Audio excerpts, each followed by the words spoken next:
I mean, again, he doesn't know who Gabriel is, right? Because he didn't come from an Abrahamic faith. The people of Mecca were pagan. Quran is mentioned, if this book was from other than God, they would have found in it many contradictions. If a book is without contradictions, that has no bearing on whether it comes from God or not. I've had phone books that are inerrant, but I certainly don't think God gave them. That we believe without understanding. Take this wing of flag, you sons! That the standard narrative has holes in it. The Prophet tells us because Satan or the devil sleeps over our nostrils. Those who oversleep and not pray Fajr on time, Satan urinates in their ears. I really do think Jesus was crucified and that he really was dead and buried. He thought that he was a son of God in the sense that he was specially chosen by God. I think Jesus really did think he was going to be the Messiah, the future king of Israel. I mean, that is, after all, why they crucified him. Hello everyone, and peace of Christ all of you. Please invite your friends, and today we will continue our comedy laughing at Muhammad.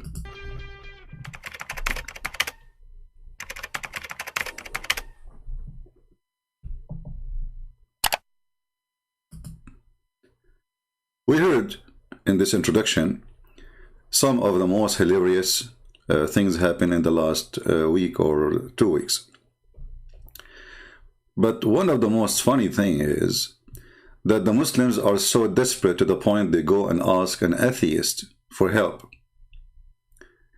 You know, when you see somebody, he claims that he's a believer in the one God who is a shin, and his shin is so sexy and you know it.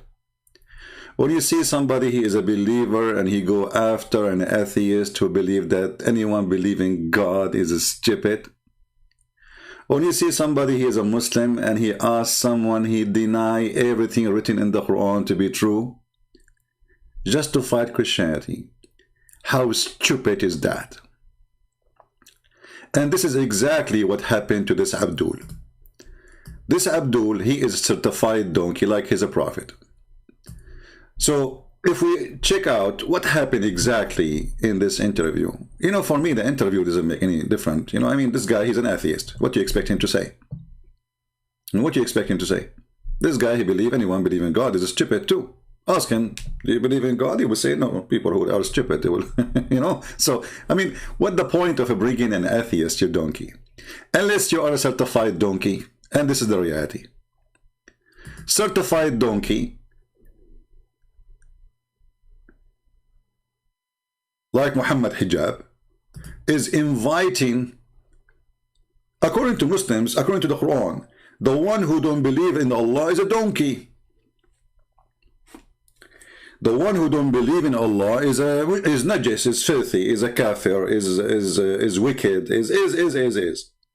So the Muslims, they invite somebody, they believe he is wicked, proving to us their wickedness. Because who is going to, I mean, if me, Hijab, is an atheist, I will say he's an atheist. Okay. This is what atheists do. They side together. But this idiot, he is supposed to be a believer. So why you are inviting an atheist? And then after he invite the atheist start giving him screws live on air. And the funny Mimi Hijab, he put the video. Look how honest he is. What does it mean to be unreliable? Muslims believe in Jesus Christ. There's a lot of interest, I think, from the Muslim community, and many Muslims feel that, well, your conclusions, your historical conclusions of who Jesus Christ is more commensurate with the Muslim idea than it is with the Christian one. Yeah, you know, we have to consider that Muhammad was a child molester. So, okay, Muslims think Jesus was a Muslim too. Why? Jesus was a child molester? Muhammad, he go to the house of his own son and he flirt with the wife, and then later he forced him to divorce her. Is that what Jesus do?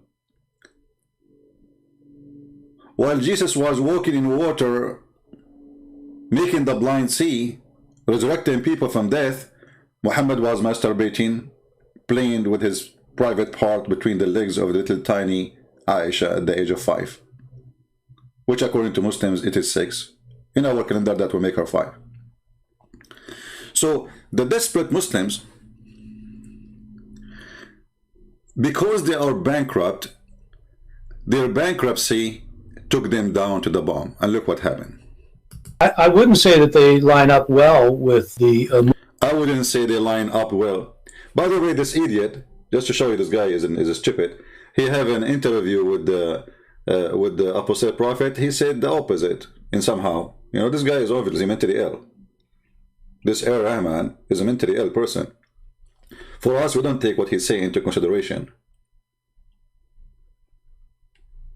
Here he says the Christians and Muslim faith, they don't line up together. Absolutely not. Absolutely, we agree. But in different statement, he said the opposite. So this guy is literally have a mental illness. But sometimes crazy ones, they can be crazy because they are smart. You know, I mean, there is like, let us say, a thin hair between a genius and mentally ill person. Muslim view. I really do think Jesus was crucified and that he really was dead and buried.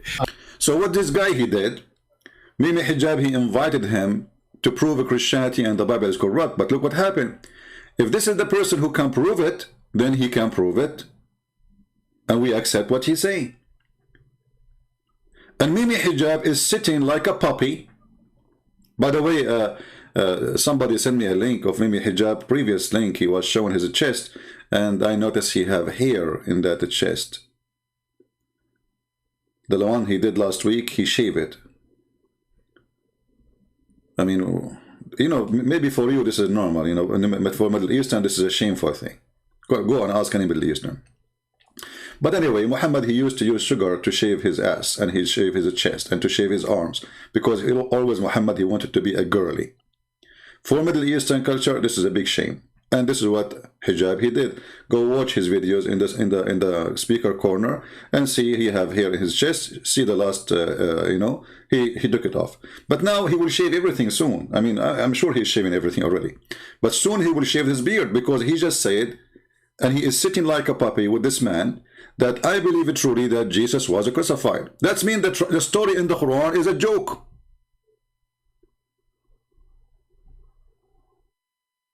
I believe it truly that Jesus was crucified. And not only that, the guy, he said it clearly that the most documented event in the world, it was the crucifixion of Jesus.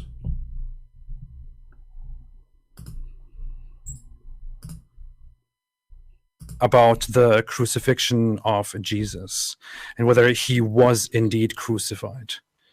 Right. I know in Islam the teaching is that he was not actually crucified. I think on a historical basis, Jesus was absolutely crucified. I think that Jesus was absolutely crucified. Listen, for me, I don't care what this guy's saying, but you Muslim, you invited him for interview. That's mean you are the one who take him into a big deal. So when he said Jesus absolutely was crucified, that's mean absolutely Muhammad is a fraud.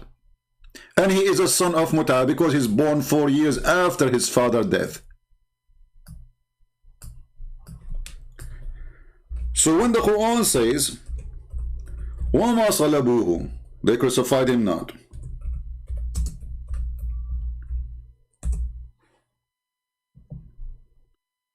People, don't forget to invite your friends. Don't be lazy. I'm not going to ask you to subscribe. I don't care. Don't subscribe. Who care? Chapter 4, verse 157 says that the Christian, they say, oh sorry, the Jews, they say that we killed the Messiah, the son of Maryam. They crucified him not, nor they killed him. So the Quran confirmed two things. There was no crucifixion and there is no killing. Then Muhammad Hijab, the dummy, the one who shaved his chest, he liked to have a nice chest, which is nothing but full of beef. Too much beef and pig. Jesus absolutely was crucified. The one the Muslims, they take him into consideration. We don't take him into consideration. This guy is an atheist.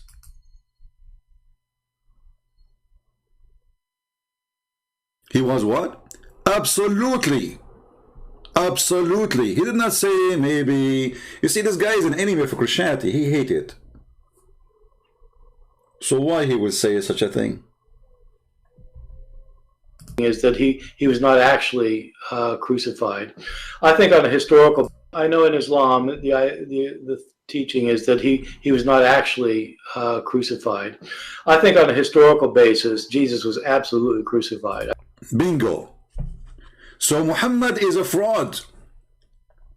There's no question and there's no debate is needed, because the Muslims, they agree that this is the consultant, we can ask him. This is the one we can go back to, and the proof, they have his interview. They have article about this interview now. Imagine the Muslims, this is how silly this cult is. Those people, they have articles about it, but they will not mention in the article what this guy said. That Jesus truly was crucified. And you notice here how many hijab sitting. He is so cute and so sweet, especially when he said to him that your book is the same as the yellow pages. I'm not interested in whether Jesus was the Son of God, because I don't think there's a God. And so my understanding is that your conclusion is that Jesus Christ was a messianic prophet. Your conclusion is that Jesus Christ was a messianic prophet. You stupid idiot, donkey. This guy is an atheist. Are you donkey? I mean, somebody grabbing from his tail. In order to believe that he is a prophet anyway, he have to be not an atheist, you idiot. I mean, when the mother of this man, she gave birth to him from which location? I think he was a booger. He was a booger in the nose. You are asking an atheist.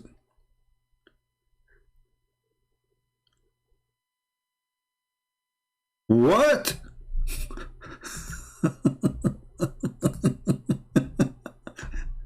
Son of God, because I don't think there's a God. And so my understanding is that your conclusion is that Jesus Christ was a messianic prophet.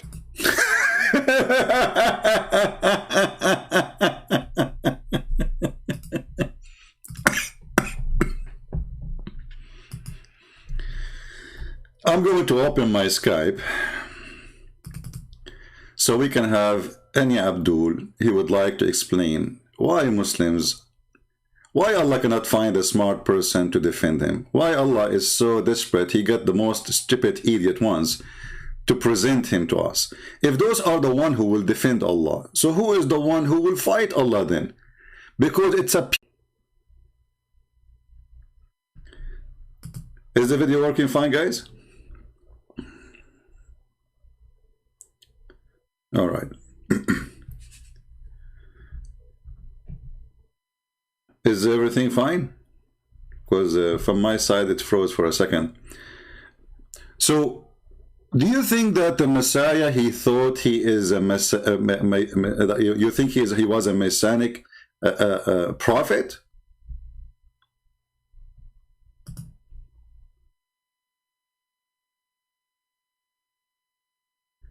How in the world such a thing can happen?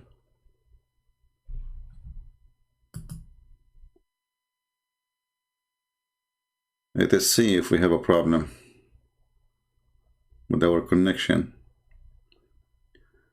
I cannot view my page here. Let us see.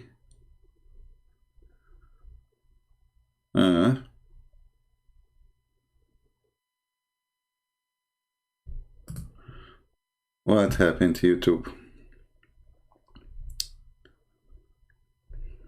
Let us try something else.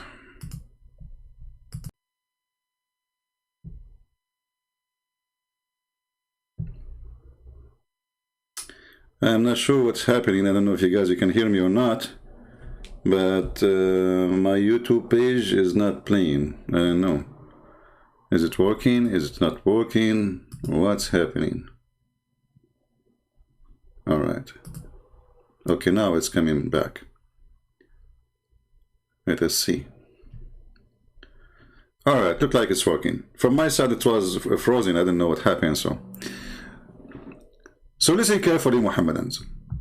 The first thing is confirmed from your Mimi that Jesus was crucified, and that means Muhammad is a fraud, Quran is a stupid, and Muhammad. You see, if this document, which is in the Bible, proving that Jesus was truly crucified, all your idea of Islam is gone. This guy, he demolished Islam in 1 second. Yes, absolutely, Jesus was crucified. Who is the one who said that? The one you brought him to the interview. For me, I will never invite this person for interview because he means nothing for me. I will invite him for a debate, but not for interview. You know, when I interview a person, it means I agree with him. That means he is the master and I am the student. This is what interview is about. You are the skilled, and we are here to ask you questions. Unless it's a job interview, then the story can be different. Somebody is hiring somebody. Are you hiring him? No. So the Muslim, they needed this person, and this person, he confirmed that Jesus absolutely was crucified.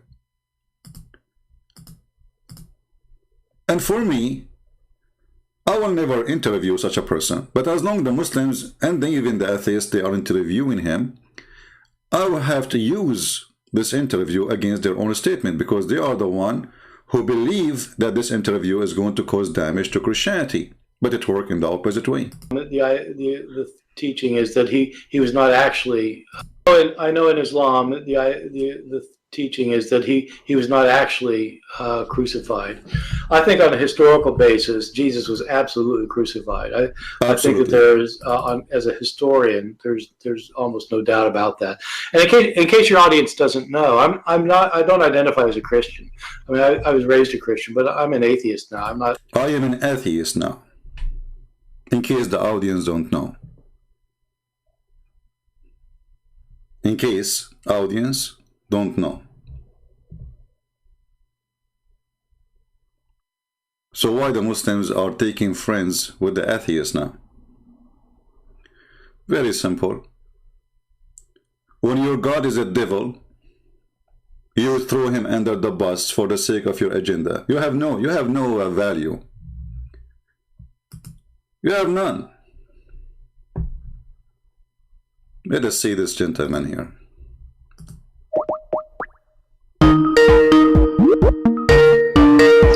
Hello. Yes, my friend, you are live on air. Yes, so did your historian DNA tested the likeness of Jesus that got crucified? Did who? Did your historian or atheist person DNA tested the likeness of Jesus that got crucified? DNA? DNA test, yes. Where do you want to get the DNA? Okay, so when there is no body, you can't prove it was Jesus, right? Okay, did you test the DNA for Muhammad? That doesn't change anything for us. Well, you change, because the Quran says that Muhammad, he says, when a prophet he die, the earth will not consume his body, so we should have a DNA. So if his body is not consumed, then the Quran DNA says that. No, Muhammad Quran he said that. Muhammad he said that he said nothing Quran. That's nothing Quran. I mean, my friend, your prophet. Are you saying your prophet is not to take into consideration? He is a dummy. He says things, stupid things. Here we go. This is your prophet, and this is Sahih Hadith. He says, pray for me on Friday. And today is a Friday. Let us pray to Muhammad. May Allah bless you, Muhammad. May Allah. Okay, well, they said to him, but Muhammad, you will be dead. He says, but don't you know that the prophet, the earth is forbidden from consume our body? So now if we go to the grave of Muhammad, we shall have the body of Muhammad there, and we can take the DNA. But the hadith report that Muhammad, after 3 days from his death, because they didn't bury him, they believe him, they said, okay, he said the earth will not consume my body. So they did not bury him for 3 days and 3 days. You can go and search it. Ibn Abbas, the cousin of Muhammad, he said, idfinu sahibakum fa innahu qad antan.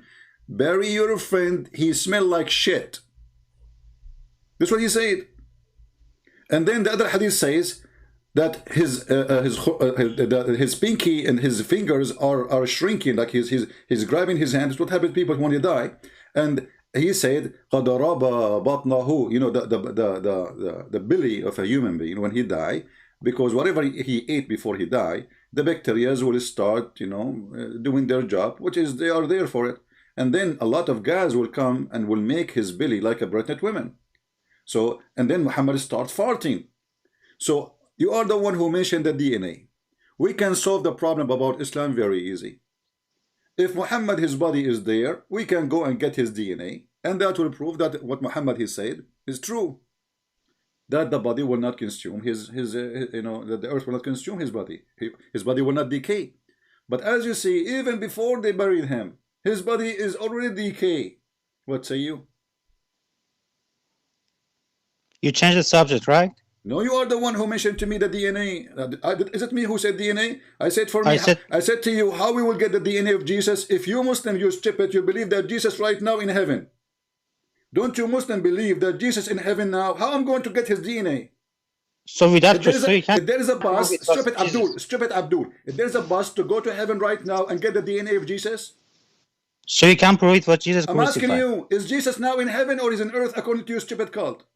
Before crucifixion, he was in heaven. This is not the question. Jesus not now where he is, because you are asking me to get his DNA. So if in order to get his DNA, we have to go and get the DNA from Jesus himself. Jesus right now is alive or he's dead, and where he is, answer me. He's alive and you can't get the DNA, so you can prove it was Jesus crucified. So you are stupid then, because Jesus, he is alive, and now he is in heaven, and this is in total agreement with the teaching of Christianity, because we believe that Jesus, after the crucifixion, he went up to heaven. Now I'm asking you, the gentleman who Mimi Hijab, he invited him, and he agreed that he's a scholar. This is what he agreed. This is why he's inviting him. He said that Jesus absolutely was crucified.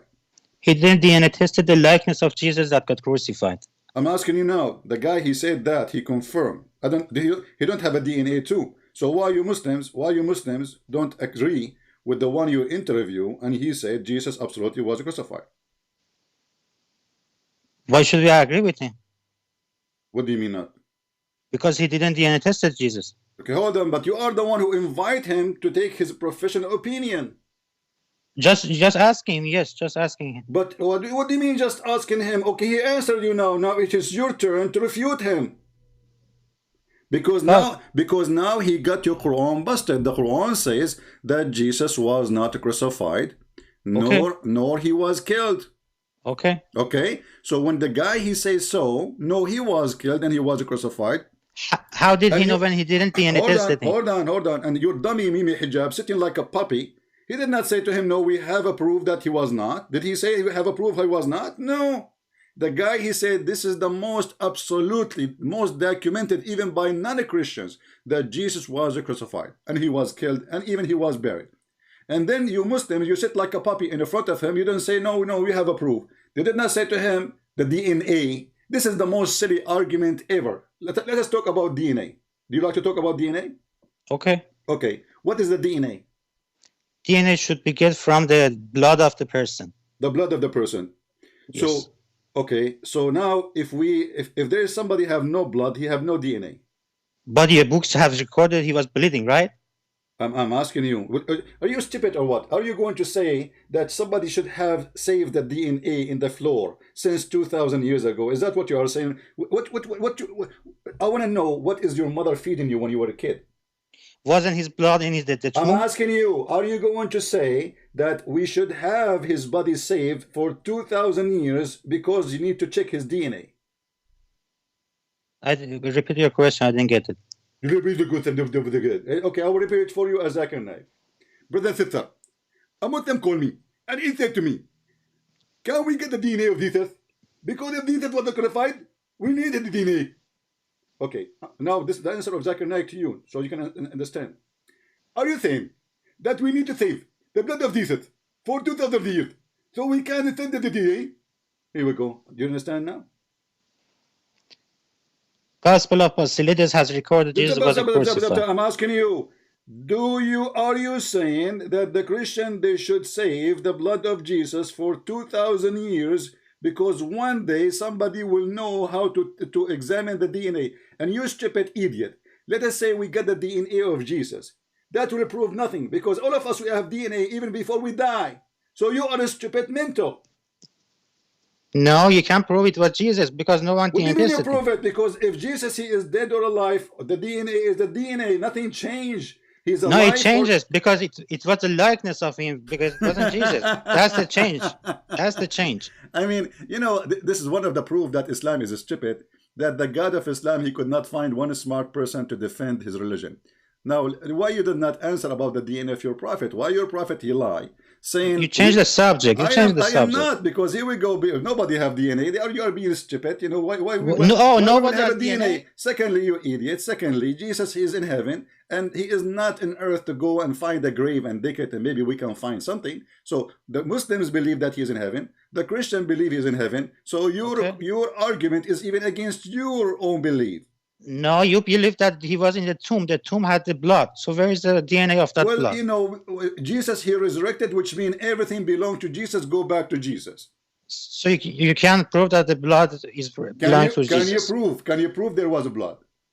You guys have recorded he was bleeding. I'm saying to you, can you prove that the blood did not stay there? Can you prove it? What do you mean stay here? Well, aren't you the one who wanted DNA? Okay. Okay, can you find the blood? The tomb, where is the tomb? Go to the tomb. Can you find the blood? Isn't anything there? You stupid idiot. After 2,000 years, there's anything there. So you can prove it was Jesus. Okay. So you can prove it was Jesus.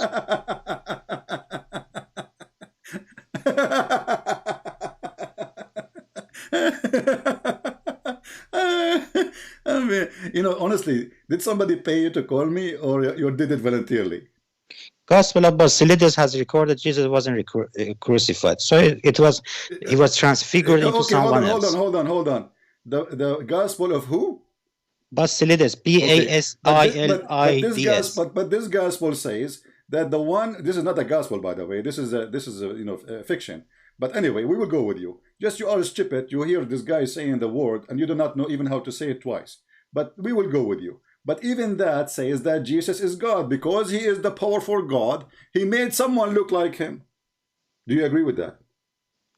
Where does it say Jesus made someone look like him? You are making that by yourself. Okay, here we go. Everybody will laugh at you again. Here we go.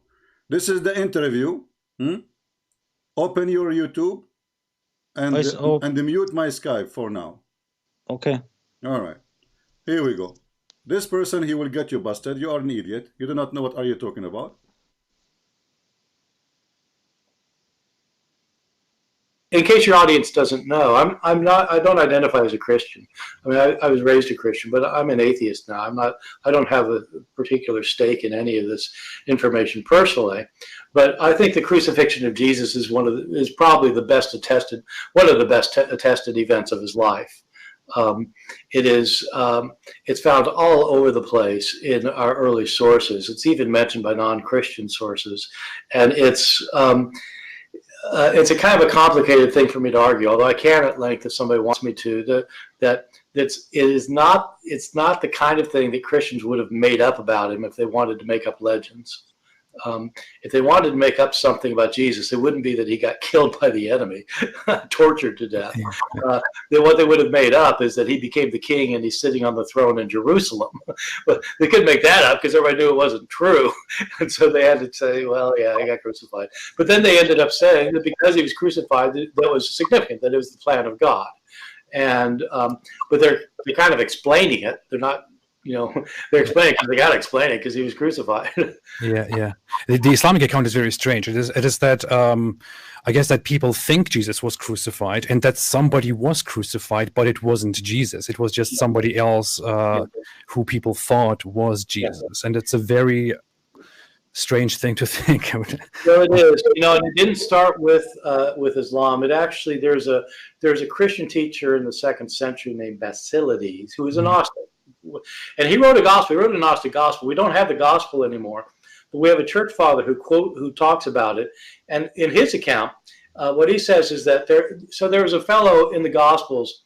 Jesus is carrying his cross, and they impel somebody else to carry the cross for him to the place of crucifixion.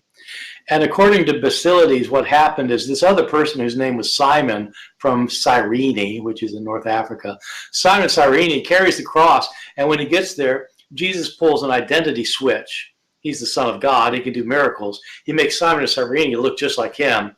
And then he looks just like Simon of Cyrene. And so the Romans think they're crucifying Jesus, but they're crucifying Simon, and Jesus is standing by the cross laughing. So you idiot. Unmute YouTube now. So he said because he is a son of God, he is a powerful God, he can switch identity. So even the book you are quoting for us, which is a funny book, this is a heretic, this is a false, you know, this is why he is not, this book does not even exist. Nobody follow this idea.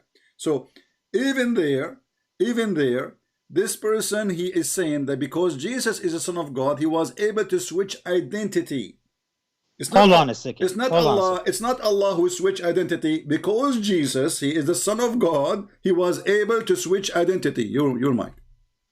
He's saying because he's son of God. How did he know he was son of God according to the corrupted gospels, right? You idiot. The same gospel you are mentioning.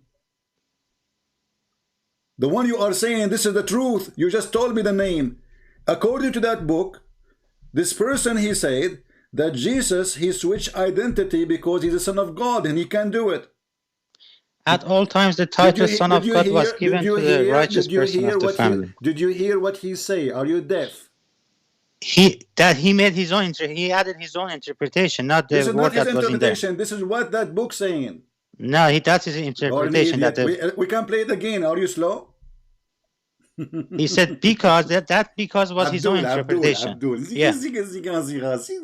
Okay, hold on. So let us go. I will go with you. So why your stupid God never mentioned this Bible? Why should mention any Bible? No, your God, he mentioned the word Injil, which means which means the book is written in Greek. And who is the one who wrote the book in Greek? Angel is a revelation given to Jesus, not saying that he will get crucified. No, hold on. There's no book revelation given to Jesus. That is a stupid idea. Even your stupid Quran says that Jesus, when he was in the cradle, he spoke as what? As a prophet, correct? He spoke, okay. Okay, so when he got the revelation, if he spoke in the cradle, when he got the revelation, I want to know. From his birth. Before his birth or after? After. After. Prove it. Go ahead. Give me the DNA test. That is not related to this subject. No, this is related. Because Jesus is just born. He don't talk yet. And yet he is talking, saying, word of God. So Jesus did not receive revelation. Jesus is the revelation. Are you referring to our book? Some of that our book is true, right? I'm talking about your stupid Quran, chapter 19, verse number 29. Quran is true, right? I'm not saying it's true. It's a true joke. So don't use it as to show that. I'm using it against you because you are a joker. That's not against me. If it's against me, no, it's against you because if you go to court, I have a degrees in law. So when you go to the court, I saw a check written and signed by you, not by me, you idiot. So this is a book signed by you, agreed by you. So I use signed by me, you. Okay, agreed by me, okay. All right. And it says Jesus was a prophet. Did Jesus speak in the cradle? And it said Jesus was a prophet only, okay? Okay, no, hold on. You said he received revelation. I said to you when? He said by birth. Prove it. What do you mean prove it? Okay, what is Jibril who came to him and squeezed him like Muhammad? When Muhammad received revelation, a guy, his name is Jibril, appeared to him as a man. He squeezed him three times, and no mayonnaise and no ketchup came. And he keeps saying to him, read. And Muhammad, the idiot, he do not understand. This is Jesus. He is just a little child, baby child, and yet he do not need Jibril. He speaks wisdom. He speaks wisdom. Okay, look. He says, peace be upon me, the day I was born, the day I die, and the day I will be resurrected. Does it say that? This is Jesus talking. He did not say, oh, Jibril just came to me. Jibril, hey Jibril, what you're saying? Okay, I'm going to say what Jibril said to you. Can I talk? You can talk. Did he say, so peace be upon me in the day I was born, the day I die, and the day I am resurrected? That verse is about his normal life, that before judgment day he will die, and after judgment day he will rise. But he just said not peace about, he said peace on me. Peace be, okay, on him. Okay. How you can say peace on me, you idiot? He said that. No, peace have to come from God, unless he is God. Peace on me.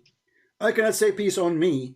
I will say you can peace. I can say by myself, okay, peace on me. No, just to show that doesn't mean I am God. Just to show you how stupid you are. I'm not insulting you, by the way. I'm giving you a degree. But listen carefully. When you Muslim, you say the Prophet, peace be upon him, you are asking Allah to give him peace. Is that correct? No, that is honorification. That's honoring him.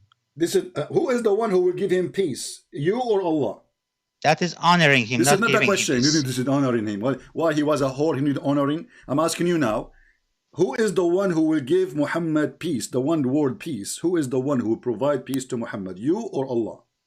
That's not the peace that you're talking about. We are honoring him. First of all, there's no peace. In the Quran it says Allahu wa malaikatahu yusalluna ala nabi, which means they pray on Muhammad.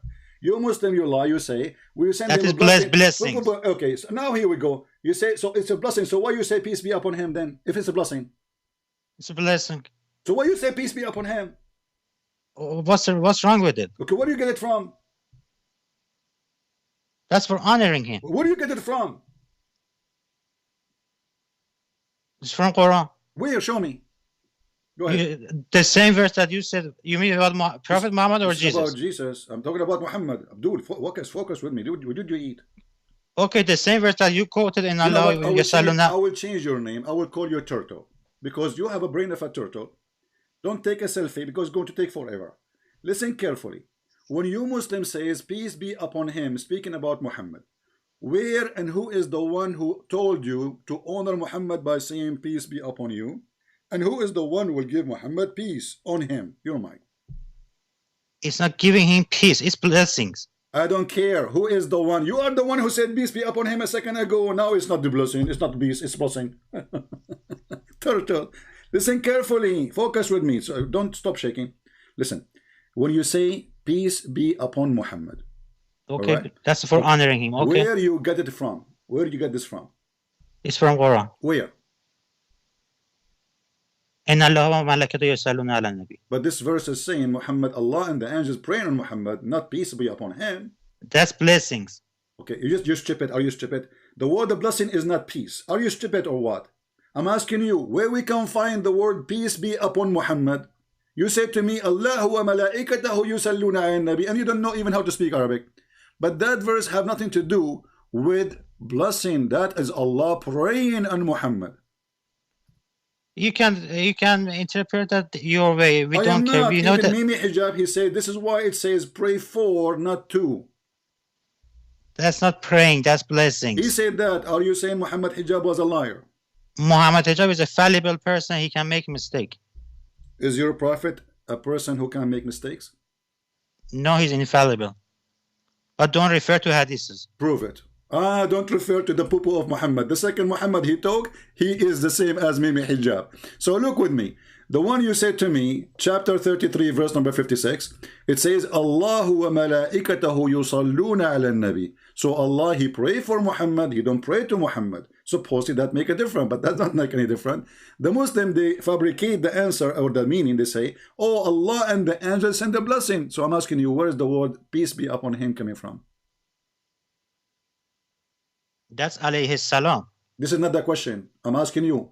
You said to me, this is the verse about peace be upon him. This is not peace be upon him. This is, I don't want to use bad word.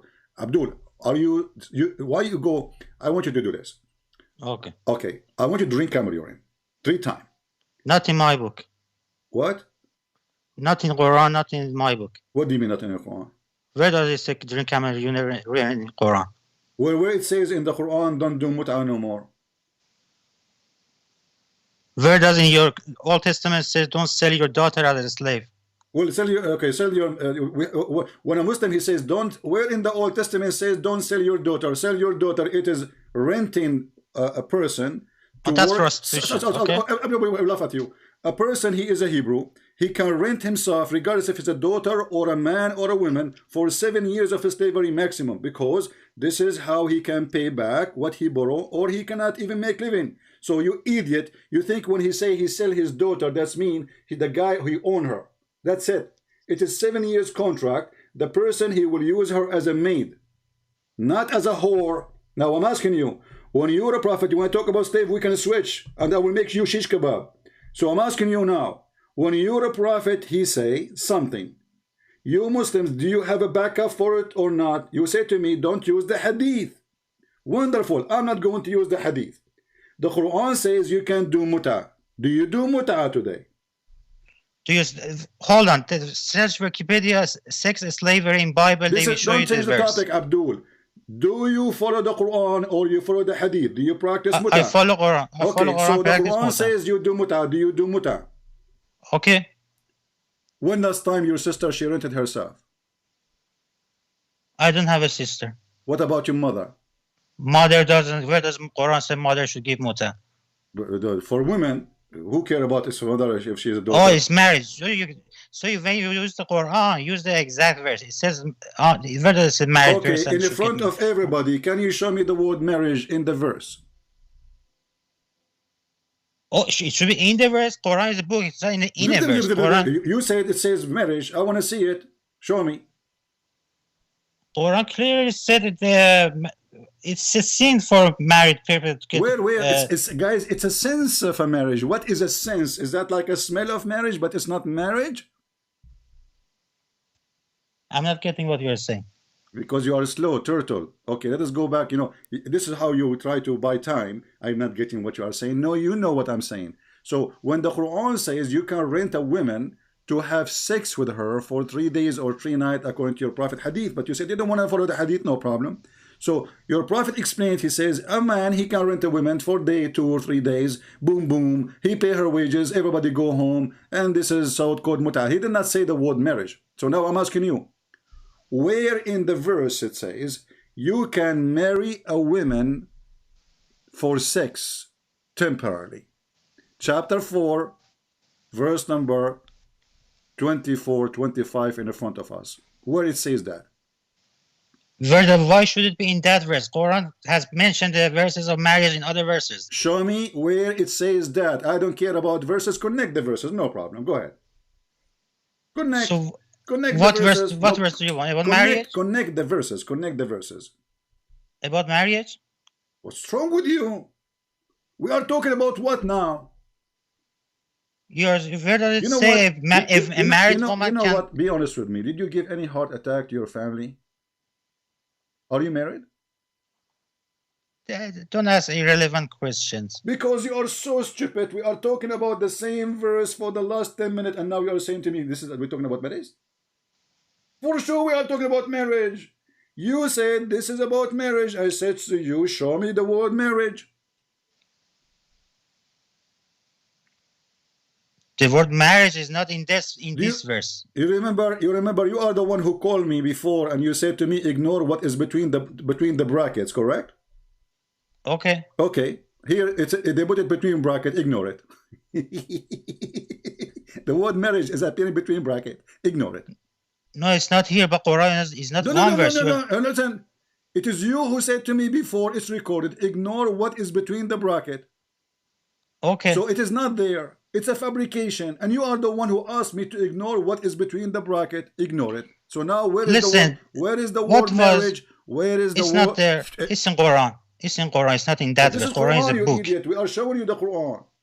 Show other verses clear mentions marriage. This is the verse speaking about muta. This is the only verse speaking about muta. How we are going to show you other verse have nothing to do with the muta? This is the verse about muta.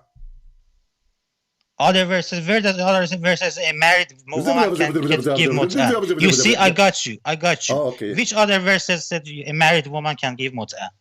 Which one? Abdul, which verse? Okay, guys, which verse it says married women they can do muta? Who's talking about married women? You idiot. We are talking about the women. You can rent her. Did I say a married woman can do muta? Okay, so right now we agree. Okay. Okay, so you Muslim women. You go in the market, she stand in the platform, a person he stop his car, he say to her, can I rent you for half hour? And this is according to you marriage. Okay. Okay. The same is in your book, right? No, where? In Exodus 21:7 and Google Wikipedia. Okay. Wikipedia sex slavery. Wikipedia. Exodus 21, read it for us, where it says you can do muta. 21:7, it says you can sell your daughter as a slave. But, she is a slave, she will be a maid. Then you can have sex with slaves in other verses. Other verses you can have sex with slaves. You see, you fail miserably. No. You fail miserably. Hold on. Search Wikipedia sex slavery. Sex slavery in Wikipedia. Expedia boy, listen. So when I ask you for reference, you give me a reference. However, you two agree, references. You agree. I give you two references, not one reference. No, you gave me no reference. That is a lie. This is not. That's one reference. 21:7 Exodus. That is not a true, because the Bible says it clearly. If a man he rape a woman, he will be put to death. And if she is single and he is single, they have a choice to fix it if she agreed to marry her. So you are a liar again. Because no, hold on a second. Hold on. Let me. No. It doesn't say that. It doesn't say that. But don't change the topic. It doesn't say that. So you are the one who said that you Muslims have no problem your sister or your daughter or even your mother to rent herself for. Mother is married. Don't make things mix up. What? Mother is a married person to a husband. Mother is what? Mother is a married person to a husband that has a wife. He has a husband doesn't. There's no marriage. There's no mother woman. She is divorced and she have no husband or widow. A divorced woman. Okay. Okay. So you are saying that Islam is a religion of ethic, and a Muslim woman, she can walk in the street and she can stop by anyone, and a guy he offer her to have sex for $10, and this is Islam. That's in your book also. You failed to show me. I am giving you two verses. One verse, Exodus 21:7. You did not give me anything. The verse. The second verse. Okay, hold on. So, if you go in the same chapter, I challenge you in front of everybody. Do you like to read Exodus 21? And the second verse also. Do you like to read the Exodus 21? And the second verse. Well, read any verse you want. Go ahead. Okay, hold on a second.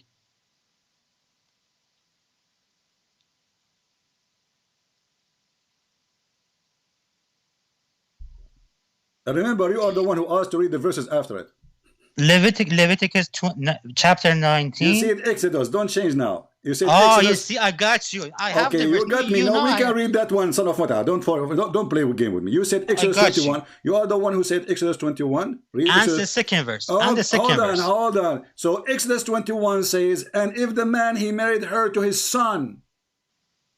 So why you jump from that? It is you who mentioned it. So he 21:7.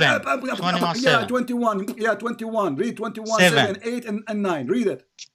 And also Leviticus 19, 20. Okay, we can read that too. No problem. But finish what you said. You coward. You're stupid. You see, and people, they say to me, well, you need to have more patience with those Abdul. Abdul, there's no patience in the world can hold a stupid mental person who believes that his mother, it's okay for her to rent her vagina. Here we go. This is Exodus 21. And verses you mentioned to me. It says here, and if a man shall sell his daughter to me, a maid servant, not a whore. Where does it say maid servant? It says in front of you, Potato. It's in front of you. It's a slave. It's a slave. You add words. I got you. And then it says, and if he have married her to his son, you are a stupid idiot. You are a certified donkey. But look what we got from you. That your mother, she can rent her vagina and you have no problem with that. My mother is married, she can't. Get lost. She will be divorced soon and she will be available. Especially when she watched this video. You see when they lie? Go and read it. It says if he married her to his son, not even to himself.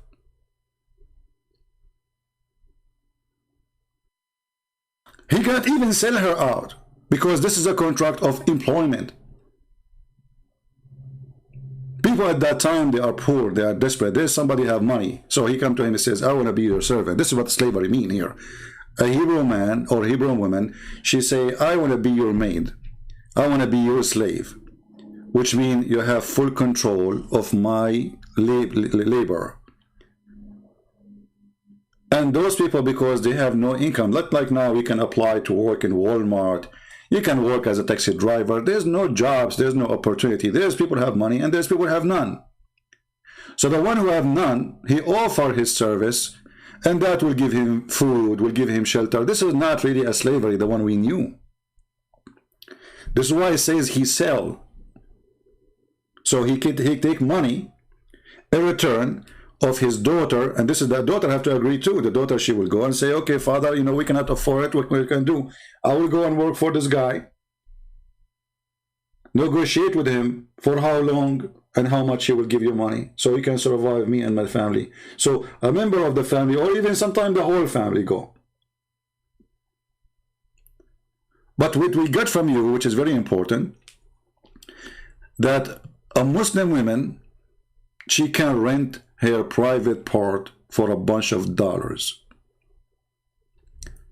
And actually, if we go to the Muslim website, the Muslims, they have no shame to use even the word rental.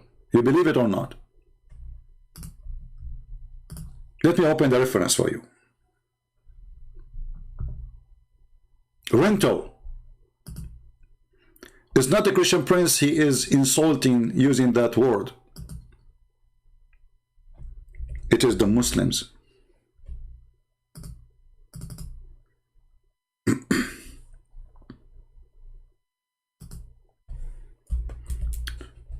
This is a Muslim website. I'll put it for you on the screen.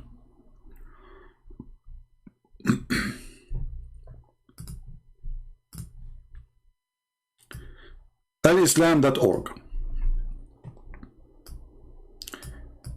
You do not need to rent to read the whole article, not to rent. Just search for the word rent in the page. Rent or rented. Look what you will see.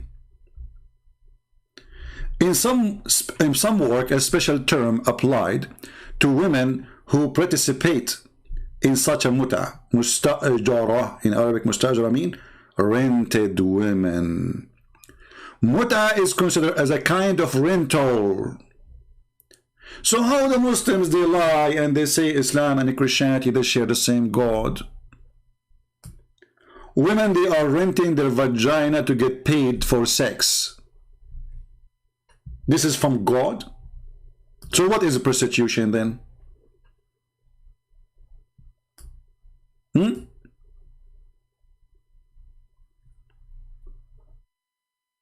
What is a prostitution? For those who they are in the chat, going out of our topic, especially females, I will block you all. One after one. Anyone is coming here for her stupidity, get lost.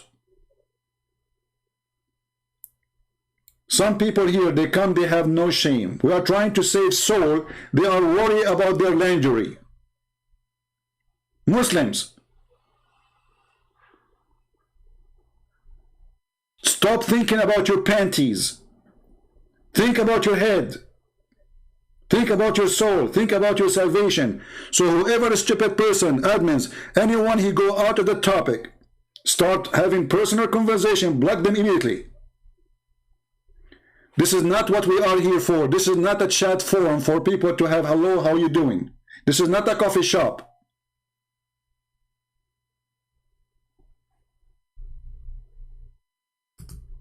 We gave you a warning. You better listen.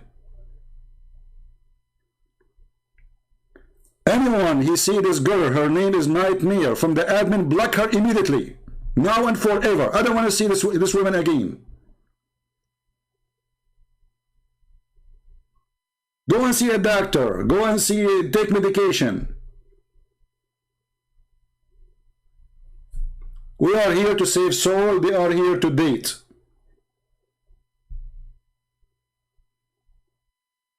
What a stupid people. I mean, we have patient first time, second time, third time. Are you a bug?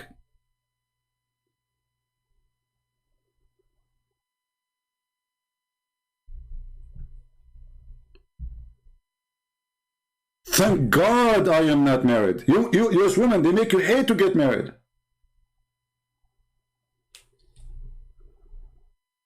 What's wrong with those people? Look what we are fighting for.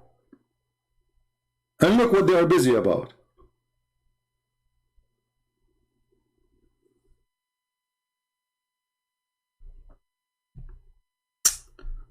Sorry guys, but sometimes you lose your patience, man. And Muhammad, he have 13 of them. 13? You must be mentally ill, Muhammad. How you can handle it?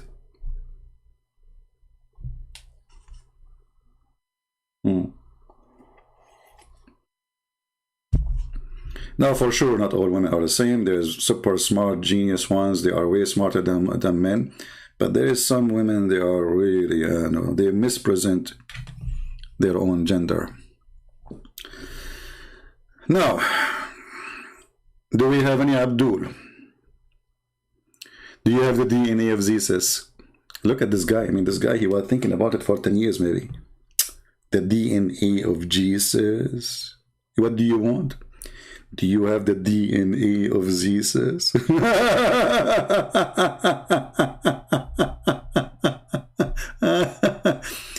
Somebody asking how different the Shia 12er understanding of jihad and jizya compared to mainstream Sunni. It's the same, my friend. You know, Ali, he burned people alive. Ali, which is the Shia, they worship him. You see, the Shia, the difference between the Shia and the Sunni is not much. But the Shia, they make Muhammad family to the level of God. So they say that those Muhammad and his daughter and Ali and the kids of Ali, they are not human. They are light. They are made of light, and they used to be stars from the forehead of Allah. When the Quran says that Muhammad is a siraj. Siraj is a lamp. Siraj is a lamp. So the Shia, they go to this verse and they say, as long Muhammad, he was a siraj, that make him a light, is a lamp. And as long Allah is a light, and he's a lamp too. Therefore, the children of Muhammad, they are lamps and light too. So the Shia, they take Muhammad and his family to higher level of worshipping. Otherwise, both of them they worship. But the Shia, they worship the whole family. The Muslim Sunni, they worship Muhammad alone.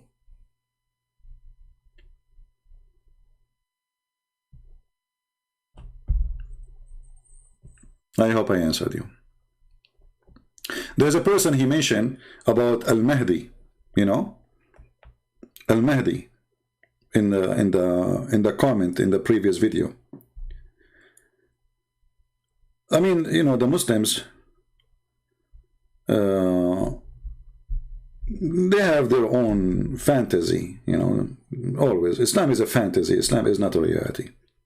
Everything is a fantasy. So, if I say to you, like if you ask a Muslim, who is the Mahdi? Who is the Mahdi? Who is a Muslim can answer us? They don't know. They have fiction stories. And they go so far to the point they say that the Mahdi is the grandson of Simon. His what?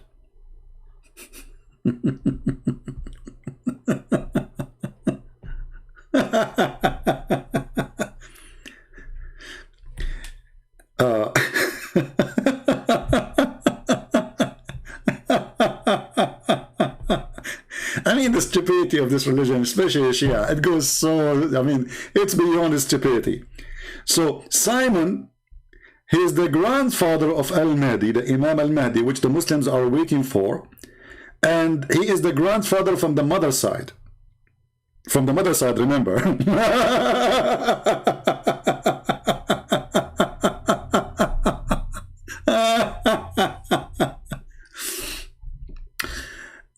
Armin, Turtle, how are you doing? Go open the interpretation for this verse in the Shia books and you will see. You're an idiot. You're a certified idiot. There's tons of videos on YouTube, actually. We can play them. They are saying clearly that Muhammad and his family, they are anwar. هذول ما هم مخلوقات مثلنا. هذول أنوار ربانية. They are not human like us. They are anwar. They are light like us.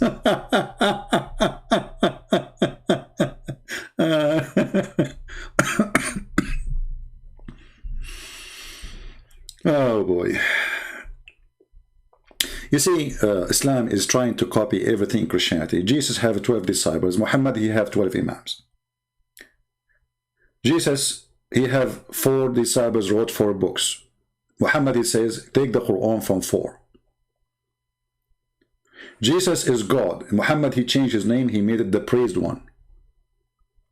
Islam is a counterfeit of a Christianity. All what Islam does, try to replace Jesus of the Christians with Muhammad, who is the praised one. The second you say he is the praised one, that means he's God, because there's no one should be praised save God. When we say we Christian, whoever believes, they say praise God, right? We don't say praise this, praise God. There's only one worthy to praise is God. So when the Muslim, they agree that their prophet, his name is Muhammad, that will not make him a prophet no more, because now he is the praised one. So who is the praised to?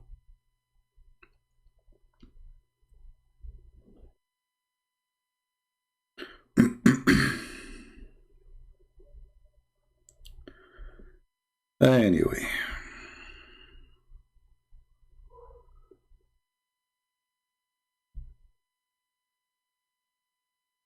Do we have any Abdul?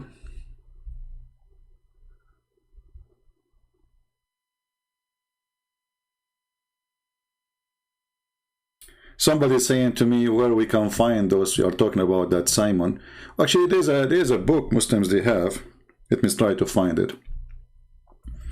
But as you know, everything in Arabic. This is why it's extremely important to know Arabic in order to get access to the garbage of Islam.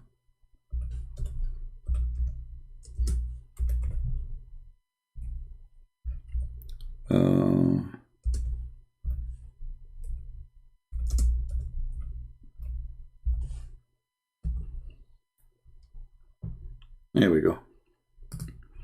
I searched in Google, and I guess this is the copy, the front page of the book. Simon, they call him as-Safa, Wasiyu Isa, which means the one who Jesus, he gave him orders, let us say, to inherit him. وجد الإمام المهدي لأمه, and he is the grandfather of the Imam and Mahdi from his mother's side. And this is written by Ali al-Qurani, the Imam Ali al-Qurani, about al-Imam al-Mahdi, as you see. And this is printed, this book, 2014. But this is just, let us say, a recollection of a previous information written in books for centuries, So this guy is not making something new. He is just saying, well, this is what it is. And let us give you a reference, put them together in a new book. All right? Very silly, very stupid book, as usual. But I'm not surprised. It is Islam, and this is what Muslims do. Muslims do what Muslims do. Never expect something smart to come out of somebody he think like a turtle. We just receive a call from a person. He have no problem if his mother, she rent her vagina. Said, so what? No problem.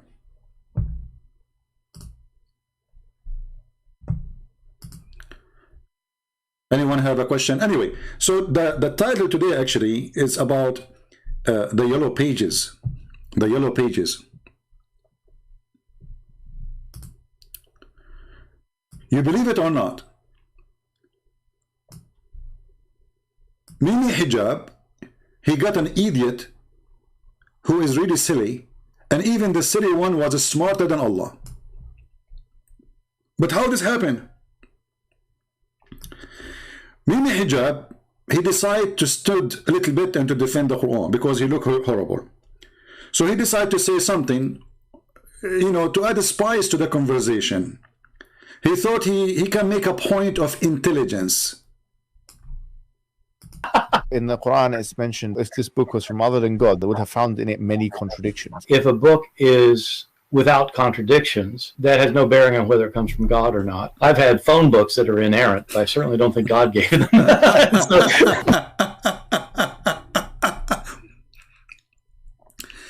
And the funny, Mimi Hijab himself, he laughed at the stupidity of his God. Because how in the world you come to me and the proof is that if this book is from God, you will find no contradiction. Open Mickey Mouse magazine. Find me a contradiction. Try.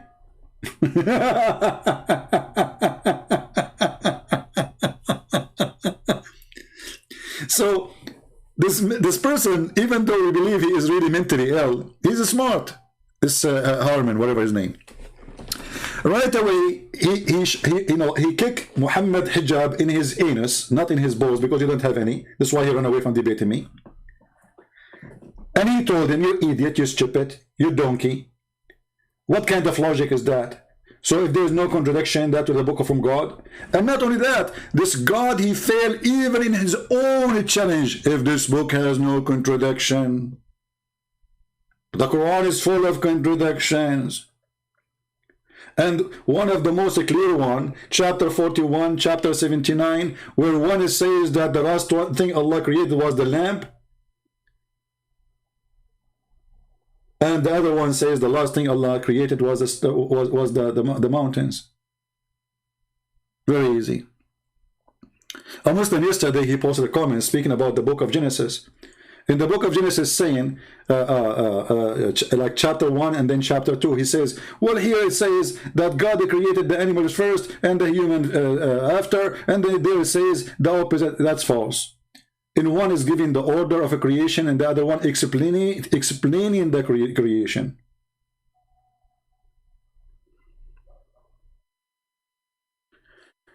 Is it allowed for a Christian to fight back evil? You see, depend in the evil. As an example, if the evil is somebody, if I live in a city, I should not fight evil by evil. Christians always have to fight evil. But the Bible says don't fight evil by evil. Which means, if somebody rape your wife, you don't go and rape his wife. That is evil.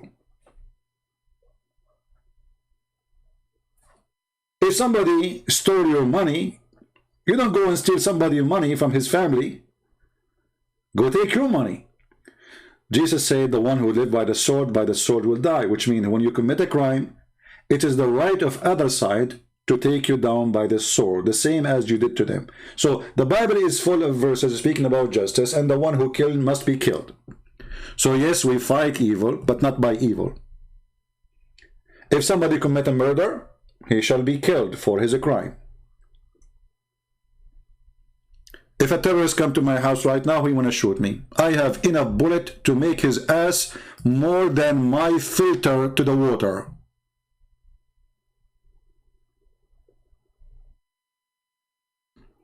So many, they say, Christ, he said, don't resist, right? But don't take that, don't take that explanation. Jesus himself, he said to them, the one who don't have a sword, go on by one. They said to him, we have two. He said, that's enough.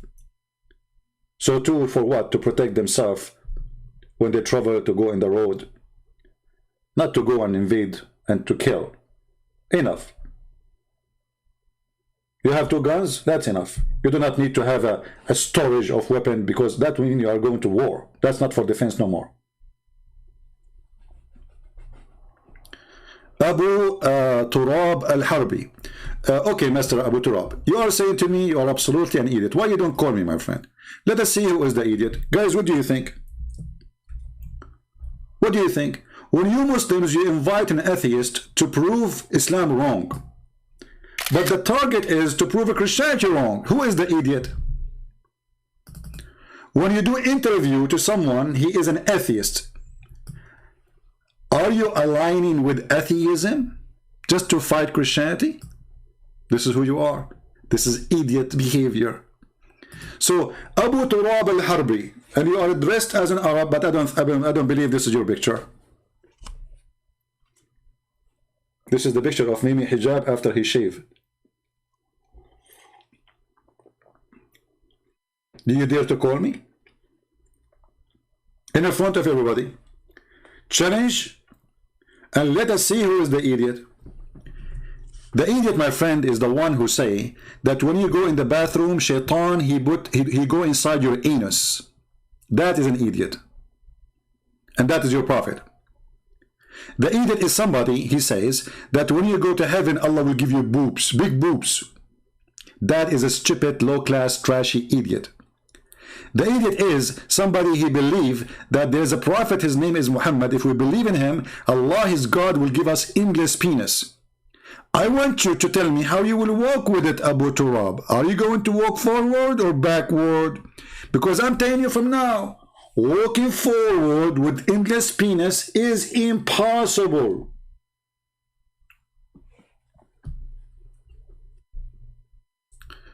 This is an Arab tribe leader? Really? This is the picture of Arab tribe leader? Yeah, which one? Are you proud about Arab tribe leader? Okay, then I can say to you that the Prophet says the one who is proud about his inheritance from before Jahiliyyah, because tribal is an inheritance from Jahiliyyah, tell him to go and bite the penis of his father. Are you going to bite the penis of your father? That's your Prophet's statement.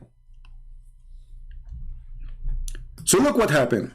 This guy is proud about a tribe leader, and his Prophet forbid him from being proud about anyone except him, because he wants people to worship him.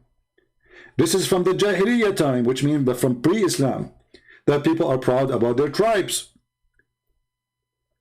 Muhammad, he said, if somebody he do such a thing, tell him, go and bite the penis of your father.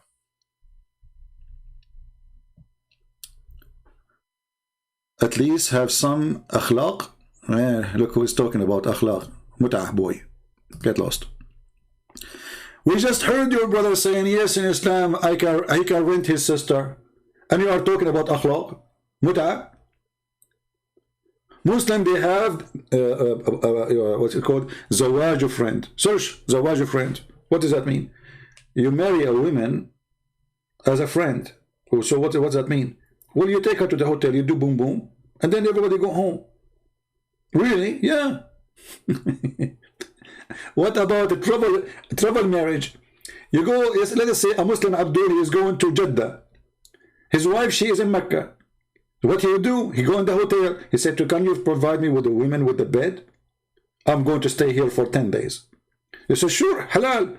They make marriage for 10 days. This is Islam, my friend.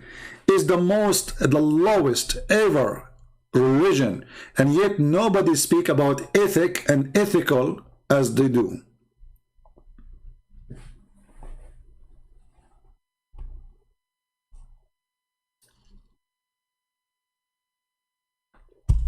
Any Muslim he dare to make him square, even if you are sitting in a room, have 4 corners. Anyone?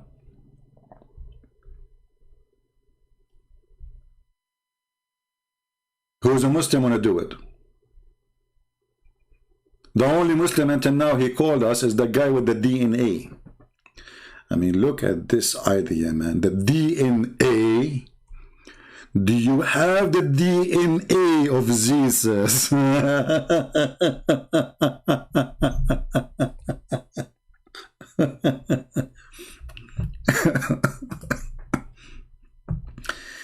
You have a brain of a turtle.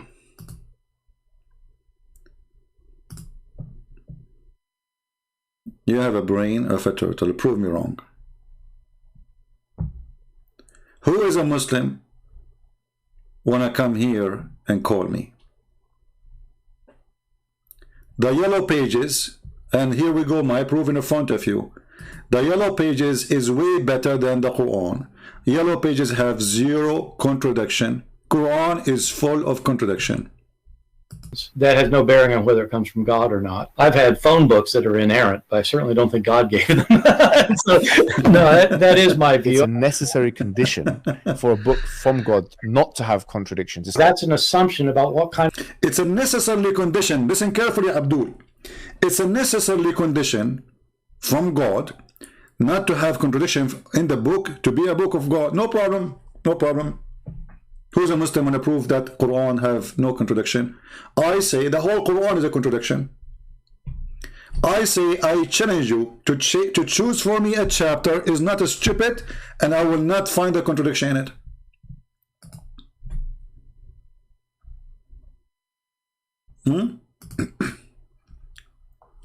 Anyone? Any Abdul? The Muslims, you know, they want to talk about the Bible, they want to talk about the Quran. Let's see this guy.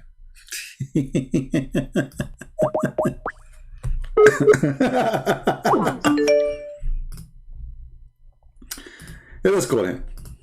Just for fun.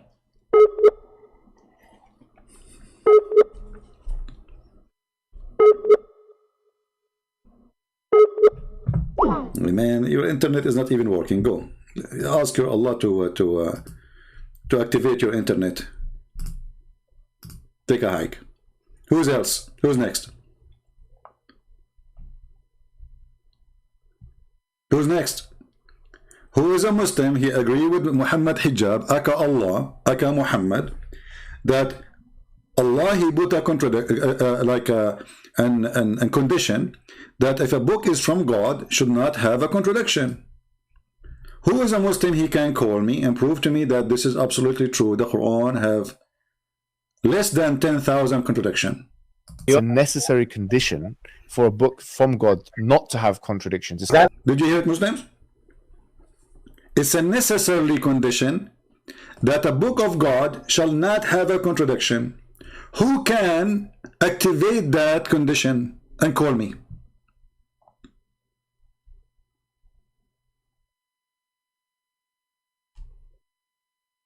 Any Muhammadan? Oh, this guy, the DNA. If I talk to him, this guy is mentally ill. I mean, DNA. I mean, let me call him. As long as there's no Muslims, the DNA guy.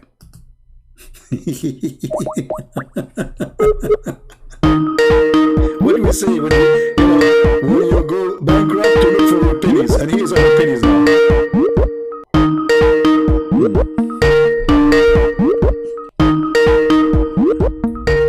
Let us lower the ring. I don't know how they can lower the ring. I have to lower the whole volume because this Skype is really annoying when you call. He's not answering. He's looking for the DNA now.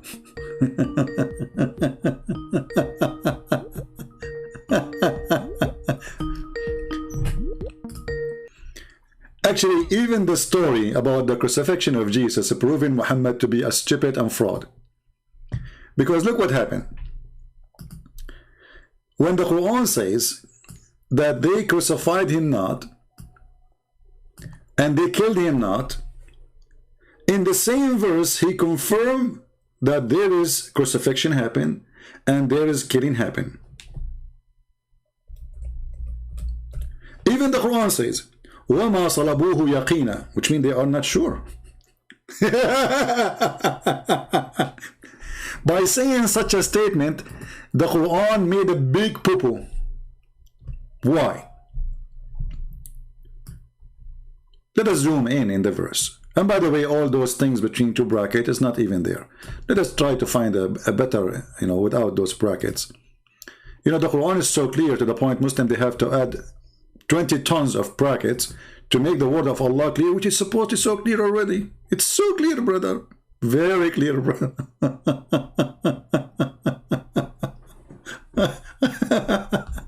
Anyway, read with me. That they said, okay, who is the one who said? The Jews. They said they made a great lies about Mary. Okay, what is that? They say Mary, according to the Quran, Mary, she was not married, sleeping around. But this is absolutely false, because the Bible says it clearly that Mary, she was engaged. And engagement for the Jews is a marriage, but without sharing the house, which means the women, she did not sleep with the husband yet. She did not move to the house of the husband. And they are not, let us say, they are legally married by religion, but they are not practicing the marriage yet. He cannot take her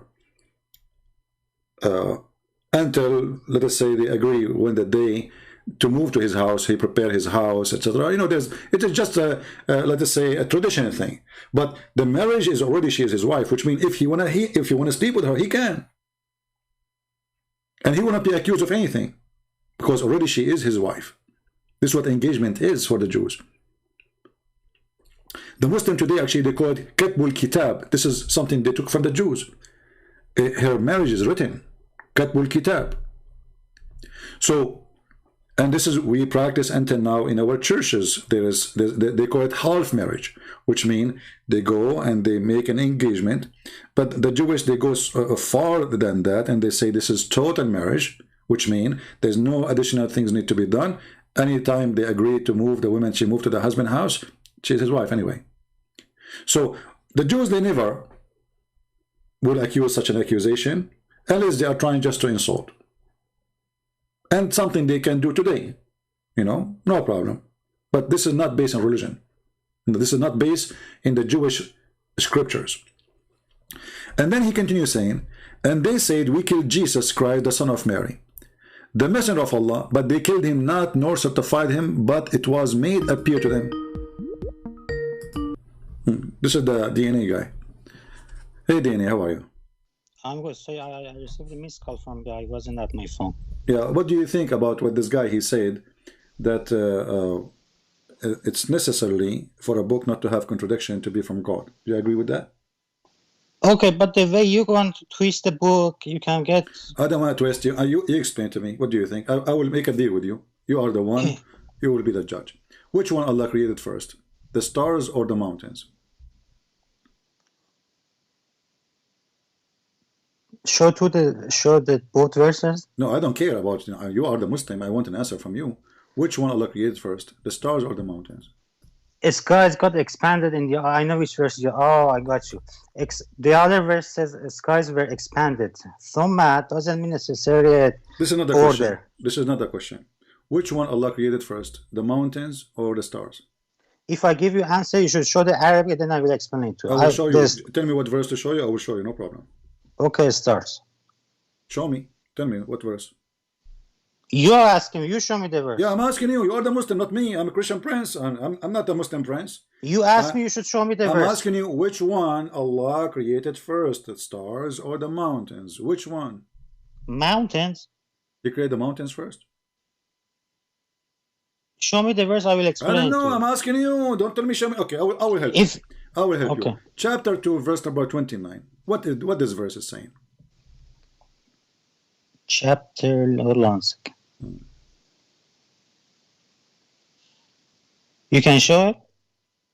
Yeah, I can. You have to pay me first. It's a secret because there's no DNA. So you couldn't prove it was Jesus, right? Mm-hmm. Yeah, we could not. Absolutely. There's no DNA. Okay. Read it for us and explain to us with your special intelligence. You can use the muta tactique if you want.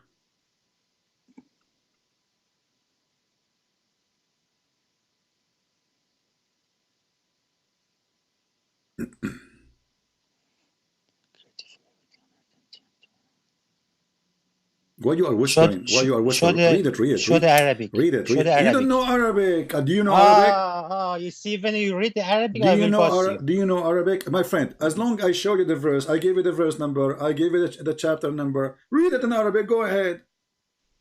What's wrong with you? And you are not an Arab, and you don't speak Arabic, so what you are saying to me, show me in Arabic? This is debunked in Islamic websites. Oh, debunked in Islamic website. Is that Monkeypedia? It is debunked, so you're wasting your time on this one. No, I have time. I'm here just to have fun. Just go ahead, debunk it. Go debunk it. What does that say? What's it saying?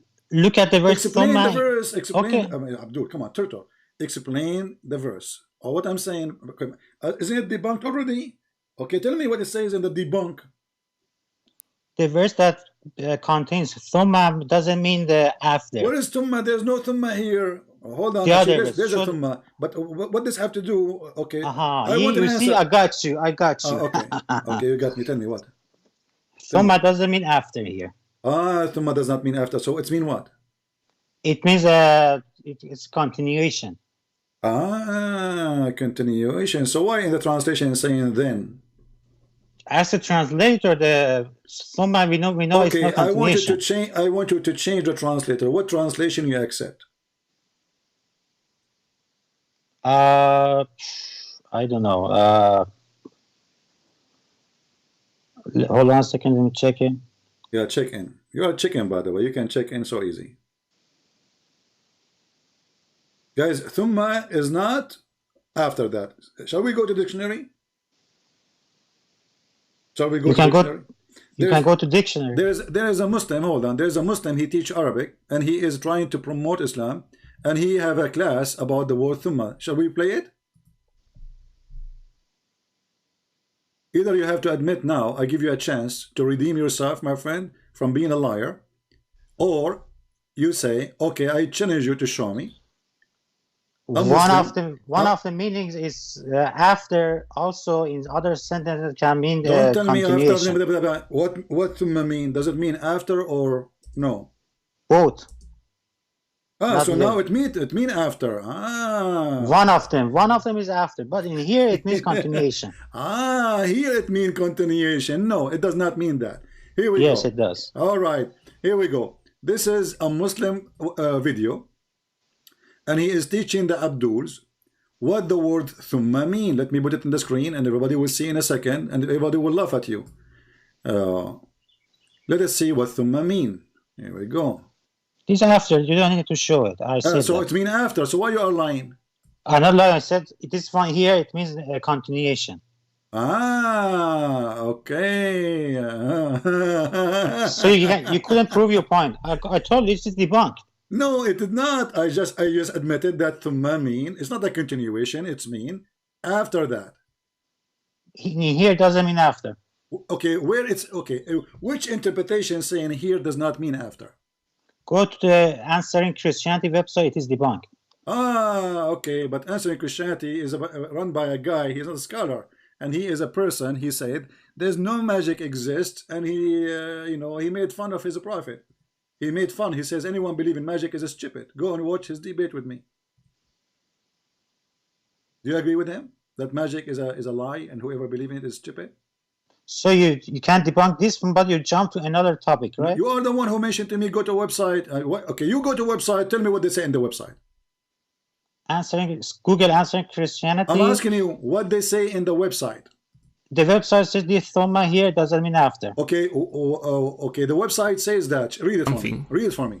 I challenge you. Which becomes a fact. I have to Google it. Whether we can interpret the Quran in that particular way to suit something that is known in the future. And the short answer is, we can do that if language supports that fact. That's one point to note. But the important thing is that the language has to support that particular interpretation. Some people try to fit the Quran with some scientific discovery, and usually these people don't have the right qualifications. See? So this is your Islamic teacher saying, this is what thumma is saying, and some people, they try to make the Quran fit with scientific discovery. So they are liars, and this is a Muslim saying that. Why you want to say that? This is not a Christian prince. And there's a party called thumma. But the question was, how do we know that thumma does not have the meaning of order? Because scientifically we know that the heavens were created before the earth. So the questioner asked whether that was to do with the scientific knowledge that we have. Does scientific knowledge interpret the way we understand verses? Meaning in the future, if we discover something which becomes a fact, whether we can interpret the Quran in that particular way to suit something that is known in the future. See? So thumma is an order of a creation. This potato, he says in a website it says that, in this website it says that. This is a lie.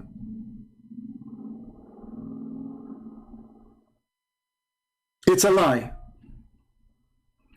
There's no website can say that thumma does not mean after that. Because this is what thumma mean. It's about order. Which one is done first, which one is done after. Of the particle thumma in a specific verse, and in the same context we have also the particle thumma here in this verse, which is describing the creation of the earth followed by the creation of the heavens. Did he say followed by? This is an Islamic person who is a sheikh, supposedly, who is a professional in Arabic, and he is saying those who they are trying to lie about what thumma mean. We cannot do that. Followed by. We will call this Abdul again, even though he's an idiot. But what we can do, he's the only Abdul in the stage. What we can do, guys, sorry.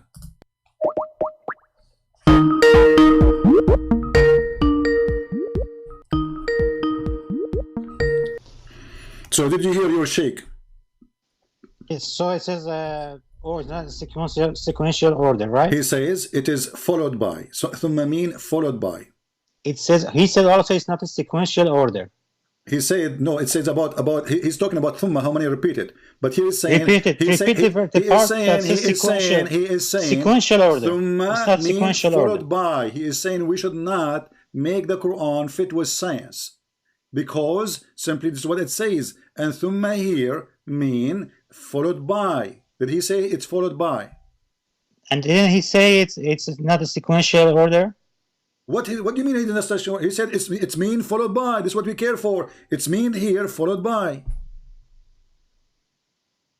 The earth was created and it was followed by. By what? By going to the sky to create the sky. So which one is first? Which one is next? This one is continuation. The Summa Stava, this is continuation. Get lost. Do we have any Muslim? Every single Muslim scholar agree that thumma mean after that, because simply this is just a plain Arabic. You can go to a dictionary and you will say there's only one meaning for it. There's no two meaning, there's no three meaning, there's no four meaning, there's no options. Desperate and a fool.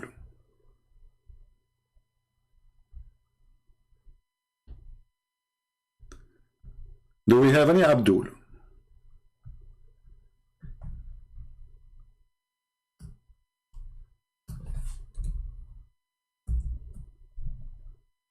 Anyone?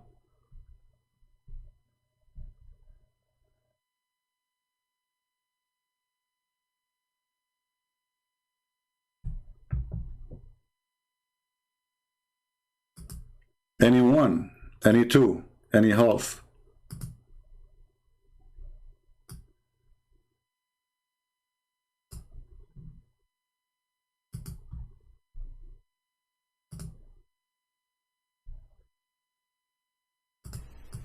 We're going to go through examples from the Quran and from outside the Quran to demonstrate the different meanings. And also, we're going to go into some important linguistic discussion regarding the word thumma. Okay, so thumma is a conjunction, what's known as a harf atf, and it usually indicates order. So it joins between two things and it indicates order between them and an extensive period of time. Extensive period We'll of explain time. what that means in just a second. Just prior to giving the example, we need to actually highlight the difference in the light of another. And then he showed us the verse from the Quran and he gave us the example that this is what thumma mean, that it's followed by. And by the way, it's not only followed by, it's about something happened long after, not right away. In Arabic, we use the letter fa, like just to add something happen, you know, right away. When you use the word thumma, it's about talking about something took time to happen. Conjunction, which is the fa. So fa is a conjunction that usually indicates order as well. So they both indicate order. The difference is that thumma indicates an extensive period, while fa indicates a brief period. So when the Quran says thumma, not only is saying after that, it is indicate long time after. Long time after. So it's not just a question if it's after no or not, it is long time after. And this is the professional in Arabic, supposedly, who is using his channel to convert people to Islam.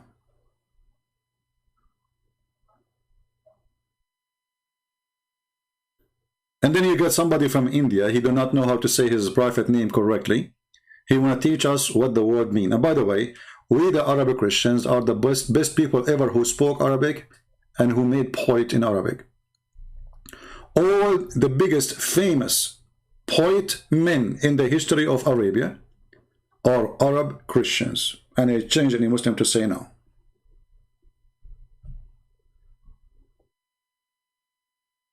So, Mimi Hijab, he made it clear that he agreed with his God that if the Quran is from a book, not from God, then this book shall have, you know, a contradiction. And the Quran is the book of contradiction. Every page is a book of contradiction. Not in a place, not in two places. I mean, look at this guy. He look funny. He lost his 4 teeth like Muhammad. Do you know, guys, that Muhammad, he lost his teeth? I don't know how Muhammad was reciting the Quran. The guy, he had no teeth. Somebody threw a rock at him, and then he broke all his teeth. And then, how Muslim can receive Quran from the guy when he cannot even pronounce the word correctly?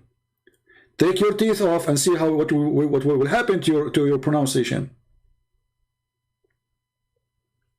Right? See Luke 19:27. I called you potato and we laugh at you. We see them. We see them. Okay, I will go with you. Guys, I will go with you just to show you how stupid you are. When I say Muslims, they are the last one who can defend their stupid God. I mean it. When I say stupidity is amazing, I mean it. Look what you just did. Let us say, for the sake of argument, your post makes sense, which is not, because simply we can defeat anything you claim there. But how your stupid Quran says, I agree with it. When your stupid Quran says, I agree with Luke, I agree with Matthew, I agree with John, I agree with whatever with you, and you are saying, I don't agree.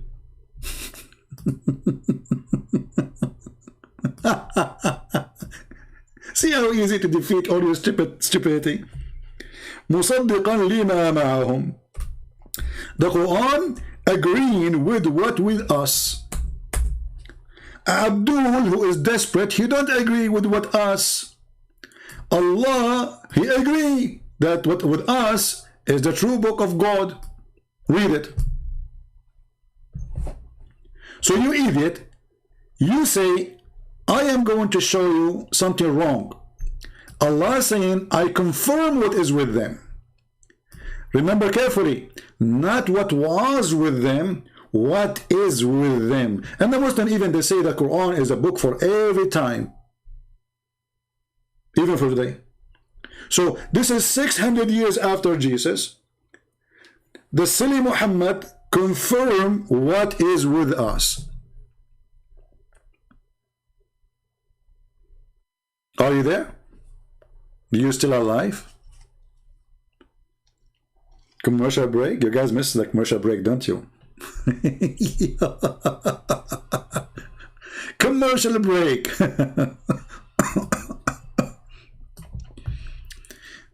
You see, if you start reading the verses from the Bible and you show them that they are stupid and they are silly, they will say to you at the end, the ayah line. But what they can say now about the stupid Quran confirming what is with us? What they can say, they will say we don't agree with the Quran. But those, my friend, those people are super intelligent. They are. Half in the shade and half in the sun. And I was half in the shade and half in the sun.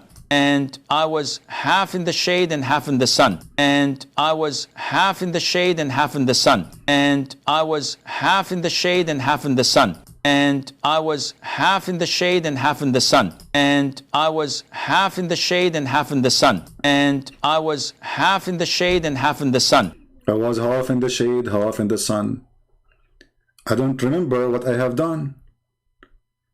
I asked the Prophet what I should do. He said, Allah will make you a barbecue. I said, Prophet, don't say that. Please, I will give you my hat. The Prophet, he said, if your hat is full of money and you will give me your honey, I can forgive your sin and you can sit as that. half in the shade and half in the lab of the lat. Half in the shade and half in the sun. Half in the shade and half in the sun. Half in the shade and half in the sun. Half in the shade and half in the sun. While Jesus was making the blind see, Muhammad was busy teaching Muslims not to sit half in the shade and half in the sun. I mean, what an important topic. Was half in the shade and half in the sun. I was half in the shade and half in the sun. I was half in the shade and half in the sun. I was half in the shade and half in the sun. You know what? Isn't it going to be funny if you have half tan, half none? Like half of you is white, half of you is dark? Man, I never thought about that. That would be a nice art. Every day I will sit in the same line, half in the shade, half in the sun. Okay, what will happen if we sit half in the shade and half in the sun? Genius? Shade and half in the sun. So my teacher told me that I shouldn't do that. When I asked for the reason, he said, because this is where shaitan sits. So he's asking me, can you elaborate? Yeah, I can. I can elaborate. What's wrong with you? This is very easy, man. I'm genius. I'm a scholar. I'm a sheikh. Not like you, stupid idiot. Don't you know my name is Sheikh Asim? Aman Rabbi Aman. I can elaborate and increase your rate. I'm a scholar, not like you, berate. Elaborate for us. Tell us more. Okay, what is the reason? Easily elaborate. Yeah. This is what the Prophet told us. Look at the explanation. Look how deep. Look how deep. He did elaborate now. The lecturer is over in 2 seconds. Yeah, the guy is asking you the question, what the problem if I sit in the sun and the shade? You say to him, I can elaborate. The Prophet said so. That's it. Okay, the Prophet said so, but why? So now he elaborates. This is the intelligence we are facing. Turtle. The turtle God, the turtle religion, the turtle penis, the God who promised you penis if you believe in him. Penis God. You cannot find better than this one. Why the Gospel of Thomas is fake? Well, Abdul, you stupid idiot, as long you are saying the Gospel of Thomas, why it is fake, why you don't approve it yourself? Just to show you how stupid you are. Do you approve it yourself? Say yes. Say yes.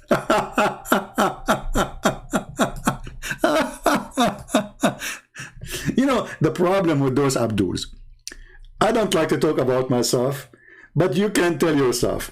They have a brain of a turtle, and you have a brain of a Christian prince. And you can imagine.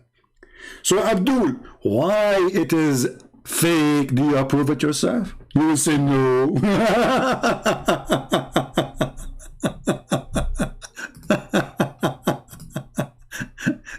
Abdul, get busy with something more important for you. Don't stay in the shade for now. Okay? Half in the sun, half in the shade, it's a problem. Because, you know, the Prophet said so. He's asking me, can you elaborate? Yeah, I can easily elaborate. Yeah. This is what the Prophet told us, alayhi salatu wasalam. Yeah. There are so many things, Yahya, yeah, that we believe without understanding. So how the Muslims come? How come the Muslims, they are discussing verses in the Bible, they won't understand? How come when it's come to this stupid turtle God, they don't care to understand? The second we say to them, Jesus, God says, I won't understand. A person who believes that he cannot sit half in the sun, half in the shade, he's going to go in the deep Bible verses. And things go far with the stupidity. Beyond actually stupidity.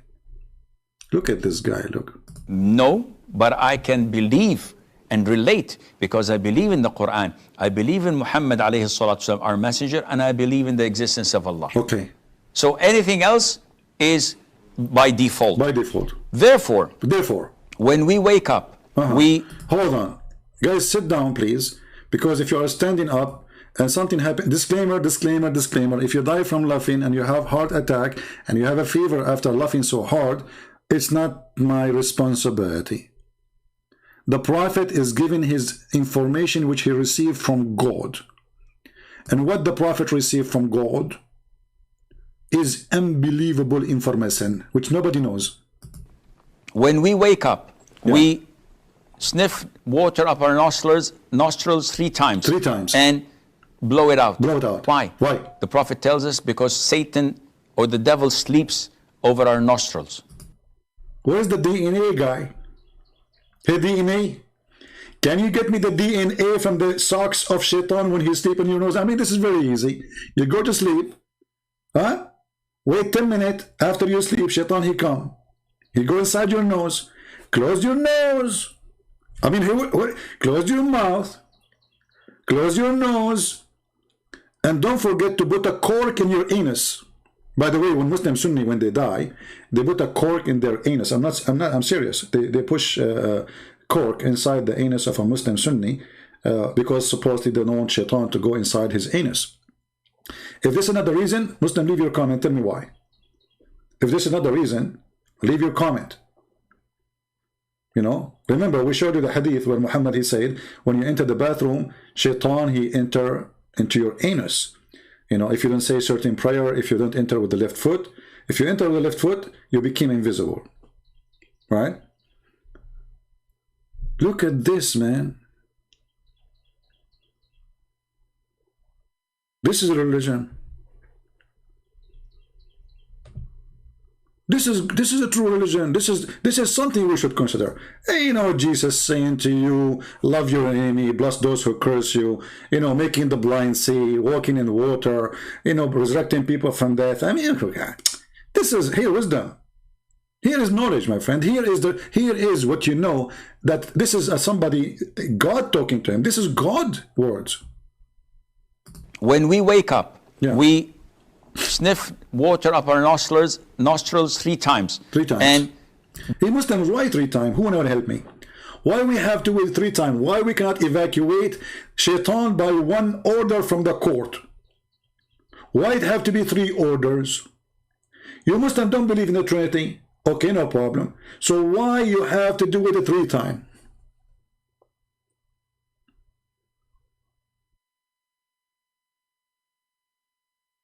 And you're Muslim?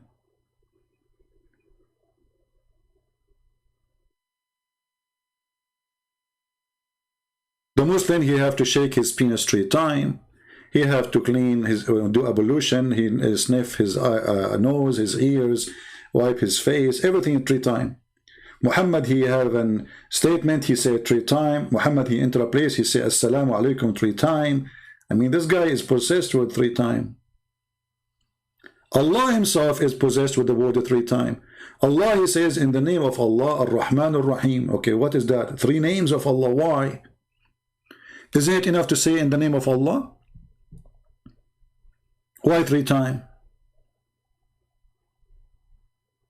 Mary in the Quran, Allah told her, don't talk for 3 days. Zechariah the same. 3 times. If a Muslim divorces his wife 3 times, he can't come back to him.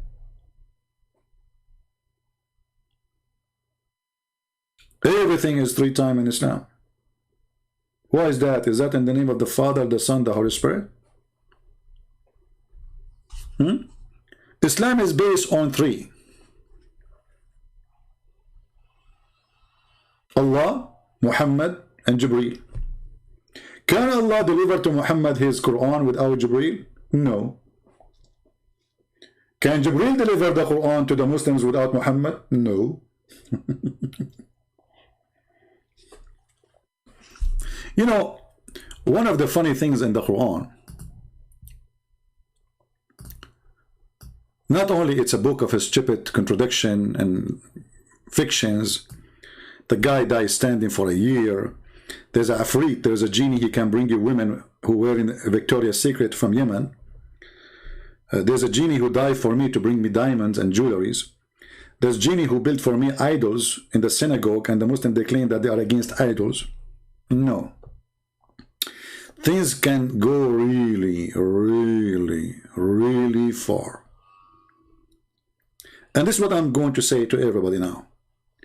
Who is a Muslim is willing to call me and make a challenge for me that he will give me a chapter in the Quran, any chapter. You have 114 chapters. You will make a challenge for me to choose a chapter and not finding stupid things and contradiction in it. Any Muslim? If there is one chapter in the Quran, it's not stupid. Just one.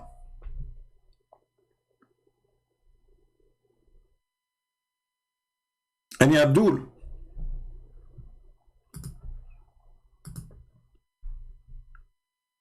Anyone?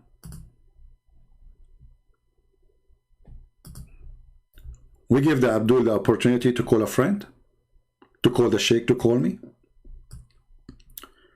And during that time, we welcome you all with the Christian Prince.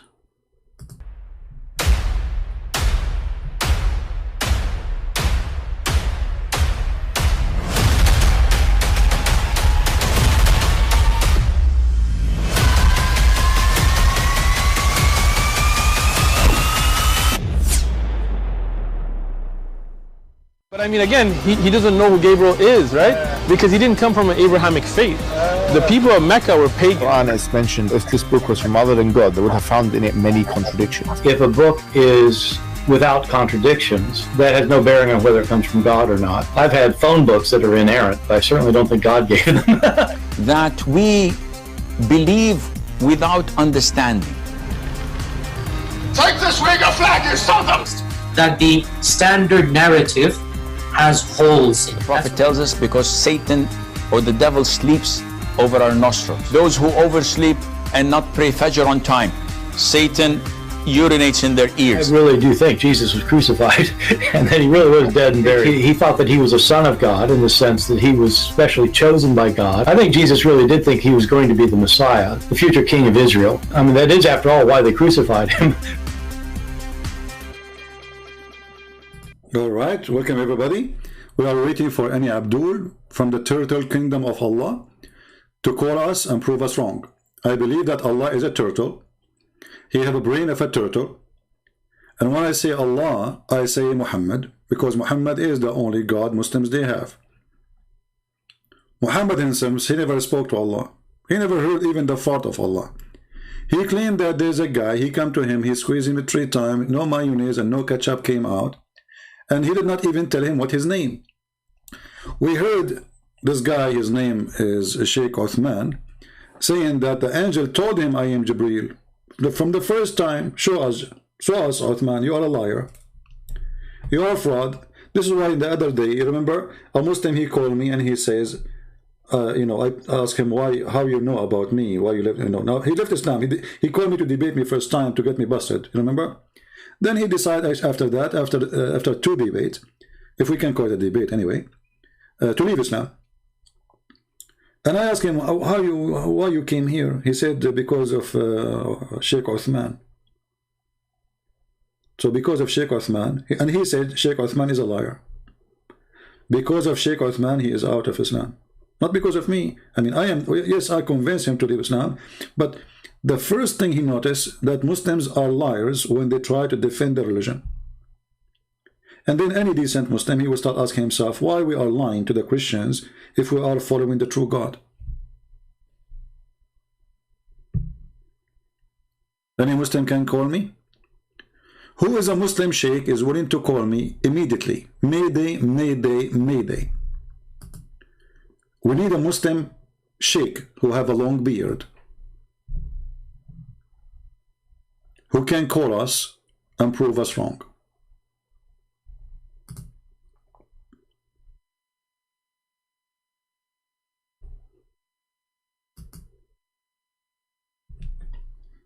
Any Abdul?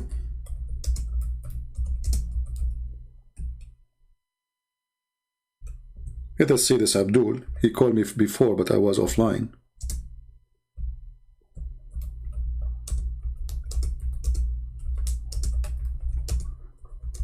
But he might be asleep, you never know, depending on his timing. So I don't want to call until he answers. Any Muslim would like to call me. I have a challenge for you. Name for me 1 verse.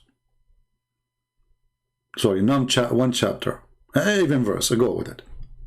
In the Quran is not silly and stupid. It's a challenge.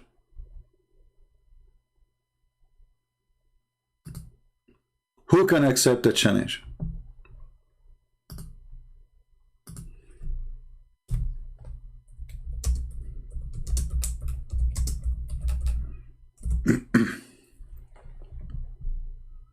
Anyone? I'm looking in my list here in the text I received in Skype to see if Muslims, maybe we can get one. I'm looking at the old text.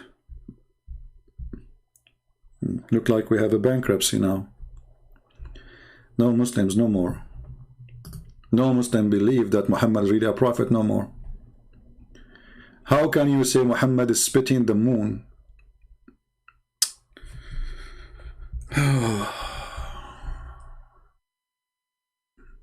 What Muhammad did, he's spitting the moon.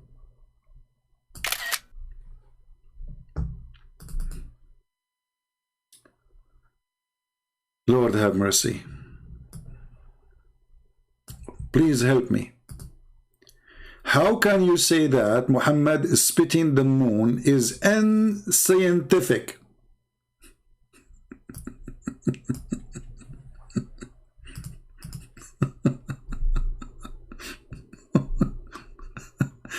Your prophet, he spit the moon?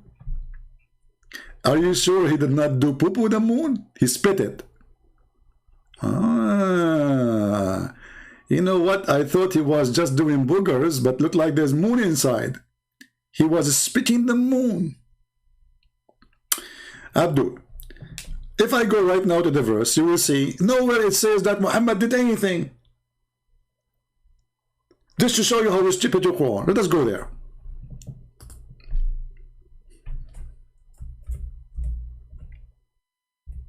Oops, I'm typing in English.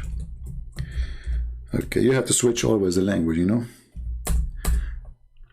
If we go to the Quran, we will read this and we will see how stupid the author of the Quran. Shouldn't you introduce for us what happened?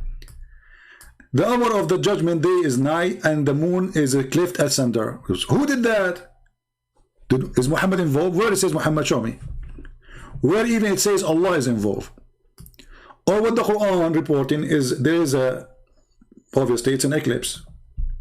And the Quran here report that there's something stupid of Allah because he claimed that this is the start of the judgment day. It is the start of the judgment day. A Muslim saying to me, I'm hiding. My friend, I am like Allah. Allah in the Quran, he says, he speak to anyone. The difference between me and Allah is different. By the way, they're different. I go and do lectures. I travel to countries to teach. Allah never show himself. Allah, he says, I never spoke except from behind a veil. Allah is a female. If we type the word hijab in the search engine of the Quran, what we will find? We find that Allah is wearing hijab. Read it.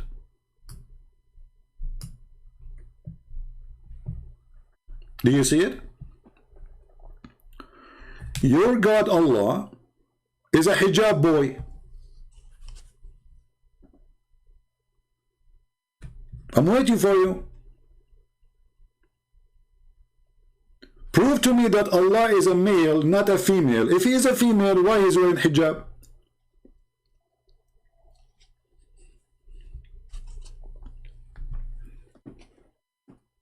Any Muhammadan?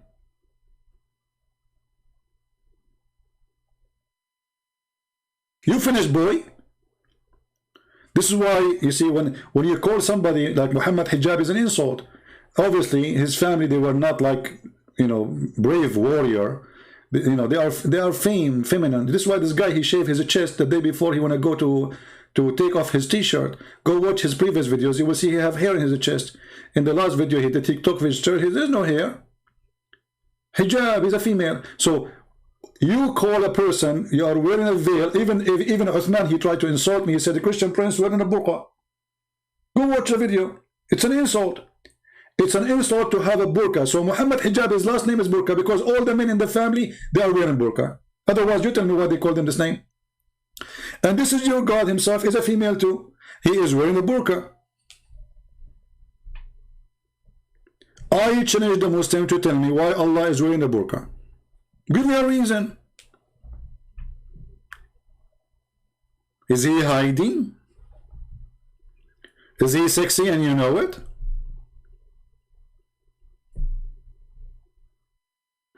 Reveal myself?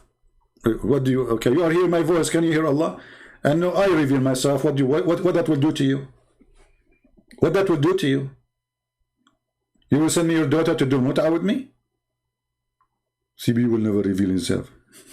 Silly people. Silly. I reveal myself. I spoke to the elf. He told me that Santa is a true. You made Muhammad a barbecue. And this is why I'm here to do any wish for you. It's a wonderful time. It's a Christmas time. And Muhammad, because of you, he become a barbecue. I'm here to thank you. I'm here to invite you to the North Pole to enjoy the drink with the brother Paul, because you made Muhammad a barbecue. I will go to the North Pole, and our brother Paul is waiting for me, and we will have fun. Christian Prince, Paul will say to me, Christian Prince, I cannot believe it what you say when you are alive. I say, come on, Paul, you can do better. I mean, you are the one who bust many people at that time too. He will say to me, but at that time there was no internet. Unbelievable. Any Abdul? Why you no call me? How I can call you? Erdig. Why you no call me? Look at this. I mean, this is deep. This guy, you can tell he have a lot of hashish. Why you no call me? That's something. Why you no call me? I don't know what to do with that now. I'm getting dizzy. Sometimes I have a cross eyes because my eyes go across their words and I get dizzy. Why no you no call me? You should not say my call me. You should say why you don't call him, because you are like Allah. Allah, he says, may Allah speaking, saying, may Allah forgive thee sin. Like, what the heck? May Allah, who's talking? Allah. What Allah is saying, may Allah forgive you if they sin, Muhammad. What's wrong with this God? Allah making a wish? Is that a Christmas wish? Allah is asking Allah, please Allah forgive his sin. And then the other Allah says, you must be idiot. I'm not going to do so. Muslim saying Easter is pagan. Can you call me to explain more so we can laugh? A black stone kisser. Guys, do you remember when I went to a website? Let me see if I can do it now, actually. Hold on. I'm not going to say what website because the Muslim, they will go and warn them. Hold on, let me find it.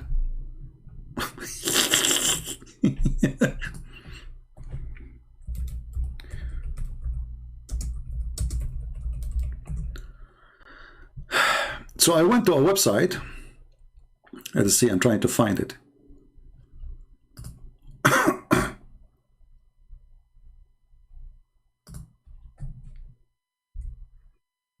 And I asked the website who their mission is to make people convert to Islam.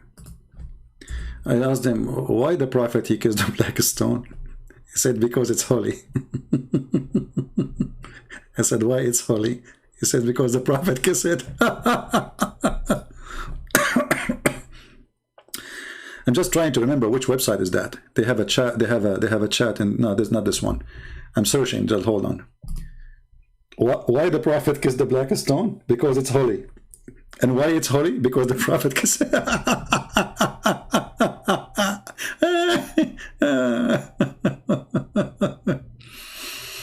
Oh boy. Don't tell me they closed the website. I cannot find it. Let's see.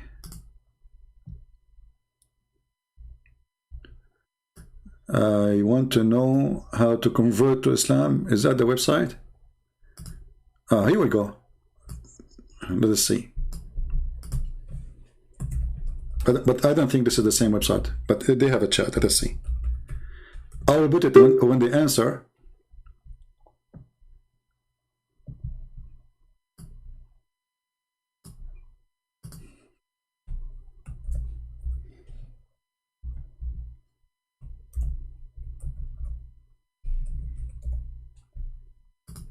Okay, they are asking about email. We will give them whatever email.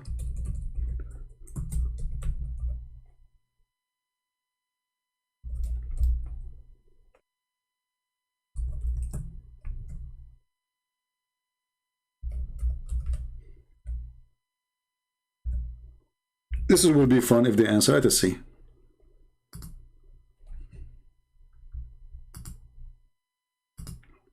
I sent them a text, and now we are waiting for them to answer.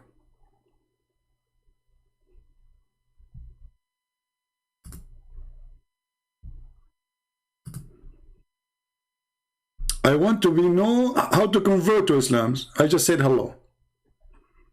And I'm waiting for them to answer. Let us see.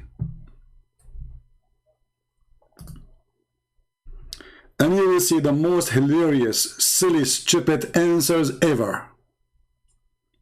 Just wait for it.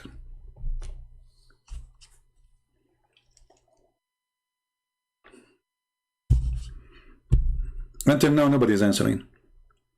And look, they are asking me for my name. I don't want to give, I mean, I have to give them the true name.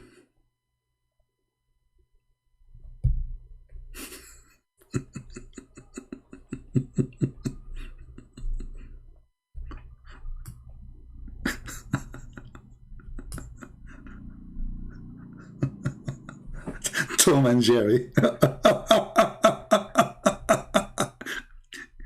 Let us text them again.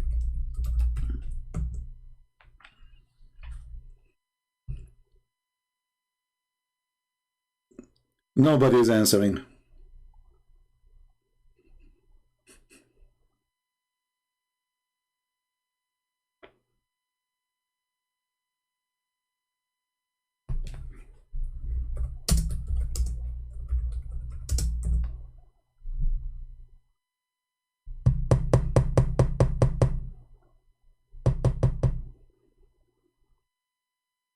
Hello, you should be connected in a few minutes.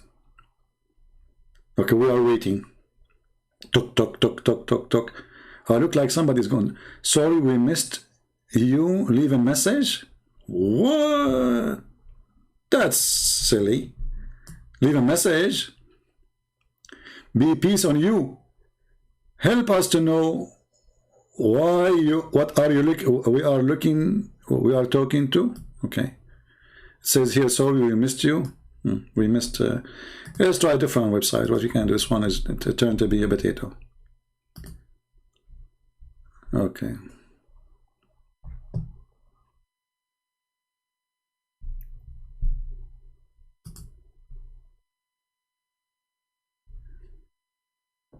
I cannot find that website. I don't know.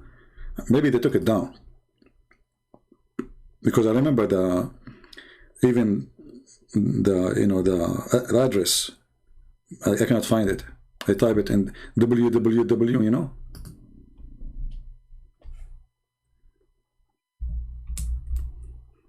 Look like the website is taken down.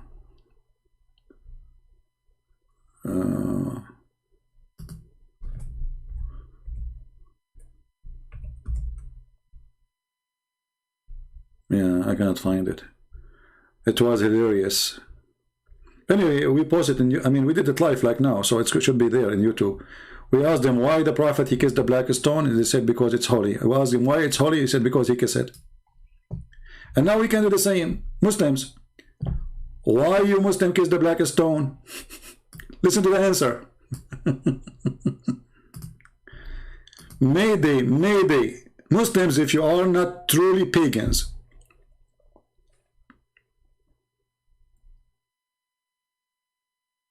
explain to us why the Prophet, he kissed the black stone,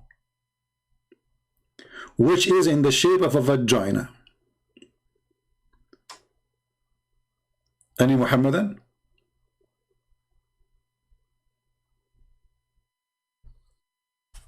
Anyone?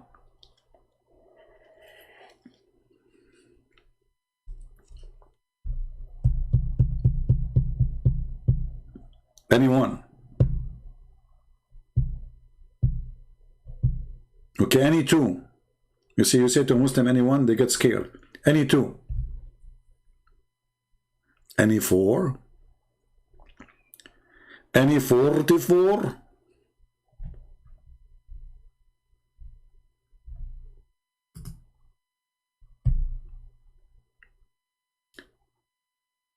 By the way, if you are a person who speak different languages, my books is available in many languages and we offer them for free in many languages. We publish my book, Deception of Allah, in Chinese. So that has really made me really feel happy, because this is the first time ever any of my books translated to Chinese. And we have Section Allah now in Russian. And for sure we have my books in Indonesian language, Malaysian language, Croatian, Albanian, you name it, you know, Portuguese, Spanish, blah, blah, blah, blah, etc. So, but I never thought really we will get the day to have the books translated into to Chinese, because most of people here, they are not really, you know, Chinese. But now, by the help of one of you, amazing person, I'm very grateful to have this person, we have the book translated into the Chinese. So now, yeah, we have in French. So now, the secret du Prophet Allah, you know, the Prophet, sorry, the secret du Prophet, you can search it in Amazon. So, and actually the French translation is better than my book in English. I will tell you why. You know, the one who translated the French version, he speaks very professional. He's a professional, you know, person in French language. So my English book, it is good, but because English is not my first language, so it's not, you know, that high standard of English, you know what I mean? So the translation in French is so good. So the French translation is wonderful. I don't know French. This is what people told me, the one who read the book, you know. They told me the translation is really good. But the important now that we have my books reaching the whole globe. I mean, who's left? China, Indonesia. If we go right now and search in Indonesia, you see that maybe #1 video Indonesian people they watch about Islam is a Christian Prince. We made the Ustad of Indonesia's the joke of everybody. Do you know that?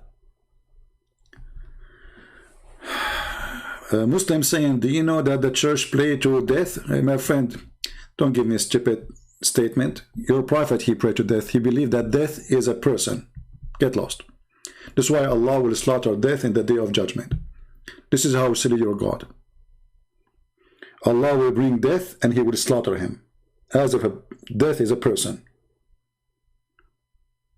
Stupidity. Hindi, you see, most of Indian people, they speak English, right? So we are able to reach to India because simply, I think #1 language is spoken in India is English. Every Indian person go to school, they don't teach in Urdu, they teach in English. So all of them are receiving, you know, the knowledge. Do we have any Abdul?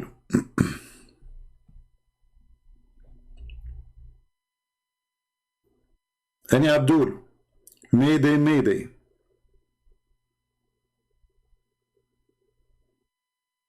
Allah, he prayed to Allah. Allah, he asked his prophet to kiss a black stone. The black stone is the right hand of Allah. The right hand of Allah, they look like a vagina. The right hand of Allah is gone. There's nothing left. There's a few little rocks. You see, actually the black stone is a clear proof that Muhammad is a fraud. Why? Because according to Muhammad, the black stone is going to witness for Muslims in the judgment day. Okay, so what the problem? The problem is nothing left of it. There's nothing left of the black stone. When the Muslim, they say to you, the black stone is holy and we kiss the black stone and they have a guard to protect the black stone, the reality is there's nothing left of that stone. There's little tiny rocks inside and it is surrounded by wax.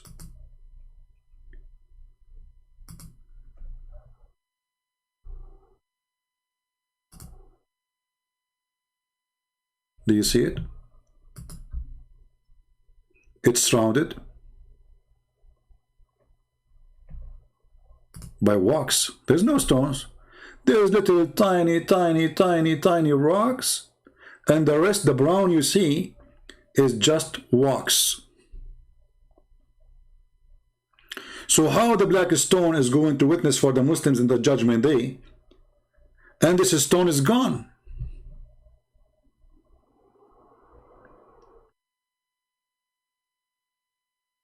How Allah could not protect his stone, which is the important? This is the one who is going to be like part of the court system of Allah. Ask any Muslim, is it true that the Prophet said, the Prophet between two brackets, said that the black stone is going to have eyes and tongue and is going to witness to Muslims? So why nothing left?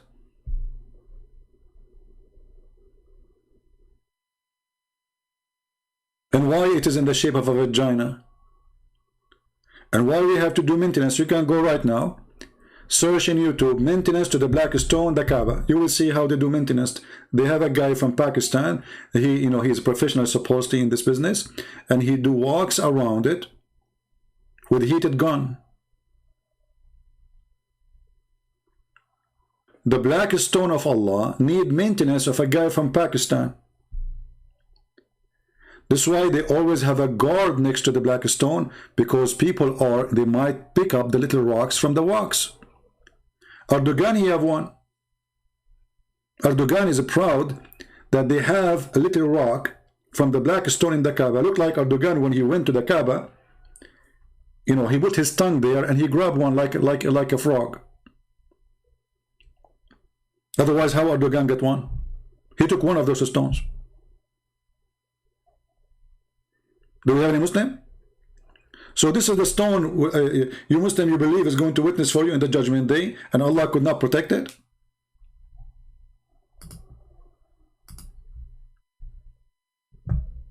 We accept all kind of colors, and I would like to see Indonesian Ustad. You know those Ustad, they just make money from those poor.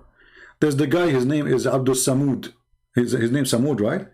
Like the idol of Mecca, Samud. He take $5,000 for a speech of 2 hours in any place in Indonesia. $5,000 at least. And for sure they pay for his hotel, car, food, $5,000. Me, I don't even take $5. It's for free. All of you are here. All of you are welcome. You don't pay me even $5. He got paid $5,000, yet he cannot answer anything about Islam because he's a potato.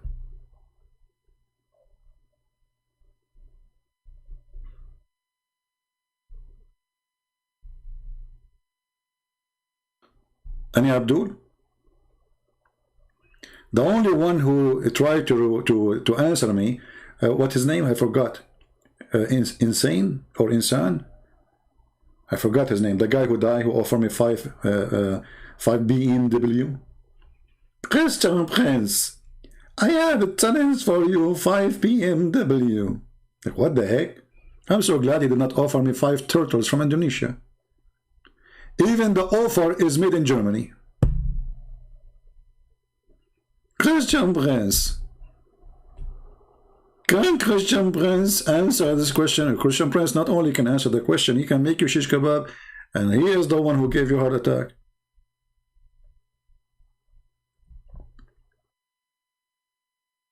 Can you Abdul?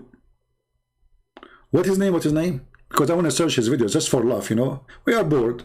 As you see, we are calling Muslims and nobody is calling us. You know, where is the brave? Look, we are live on air. Nobody wanna do. Nobody dare to call. Nobody dare to call. If the one who is saying who dare to call me, and he is an American, he have blue eyes, he doesn't know anything about Islam, the Muslim will be calling him all over.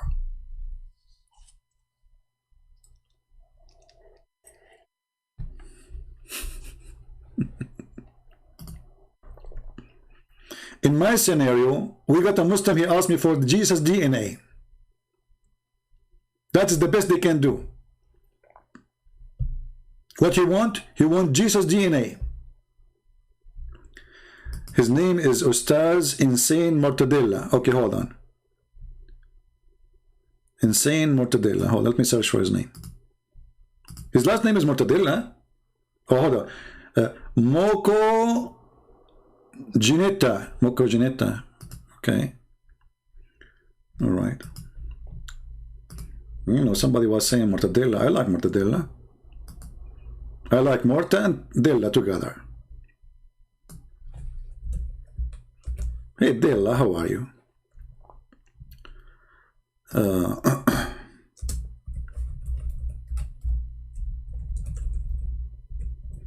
Yeah, let us remember this dead guy. We know we cannot make fun of a dead person, but he was stupid. What you can do?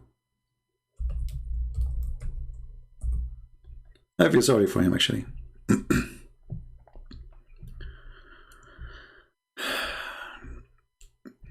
Episode number 1. Are you ready? Episode number 1.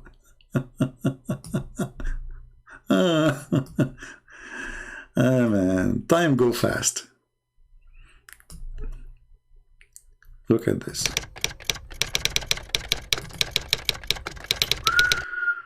What? Hold on. Mr. Insan Makagonita, in your opinion, how can we answer a lot of blasphemies toward Islam, Quran, Prophet, Muhammad, and Allah by Christian brands? Huh? So now the Muslims, they send an email for, hey Christians, I have an idea. Why you don't send an email like this to the Ustaz? Don't say you are Christian, don't lie. Just say how you can refute this guy. Can you do that, Indonesians? Say, don't you see what this guy doing? Don't you see how many Muslims leave Islam? And don't you see how many people watching his videos?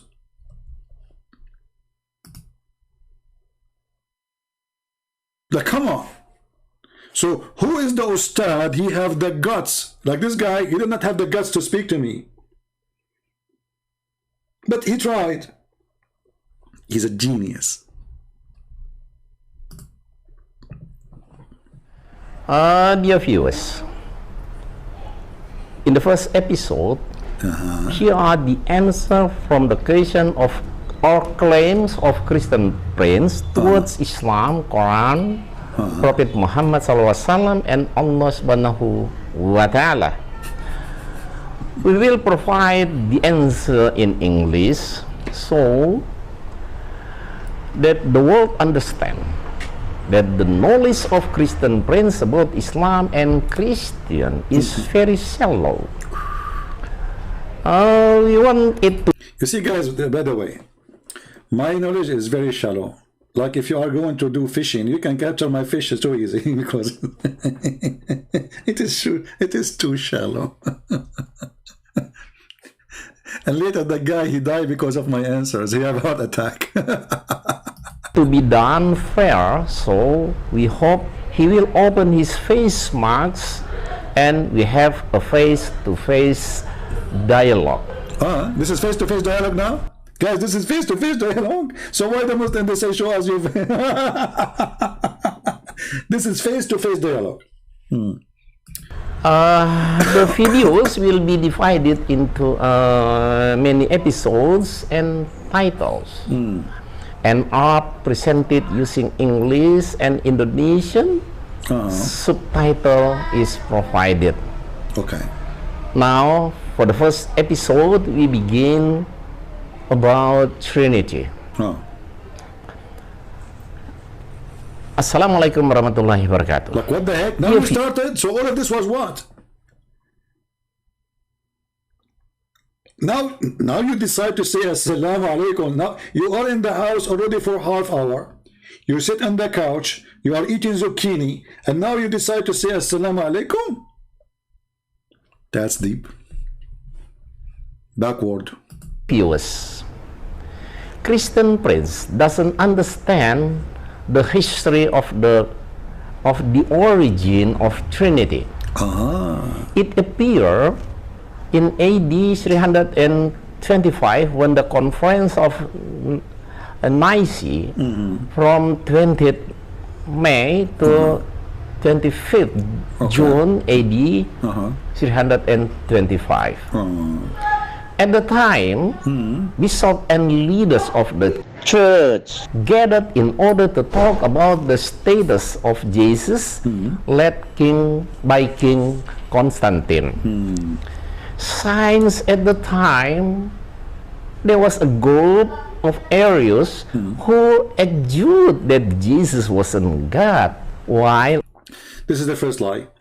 You go check, you will see that Arians believe, those Arians, they believe that Jesus is God. So those guys are just the potatoes. They have no idea what they are talking about. Because the conference which happened at that time, it was not about if Jesus is God or not. It's about Jesus was, there's a start when Jesus came to existence, or he was exist from the beginning. That's all. This is why when Muslims they speak with stupidity. Anyone can go right now and search for the name he just put in there, and you will see this guy is not telling anything truthful. So Muslims, my experience with them, they say anything to make the crowd happy. Muslims, sadly, they don't go and they don't confirm what their stupid teachers say to them.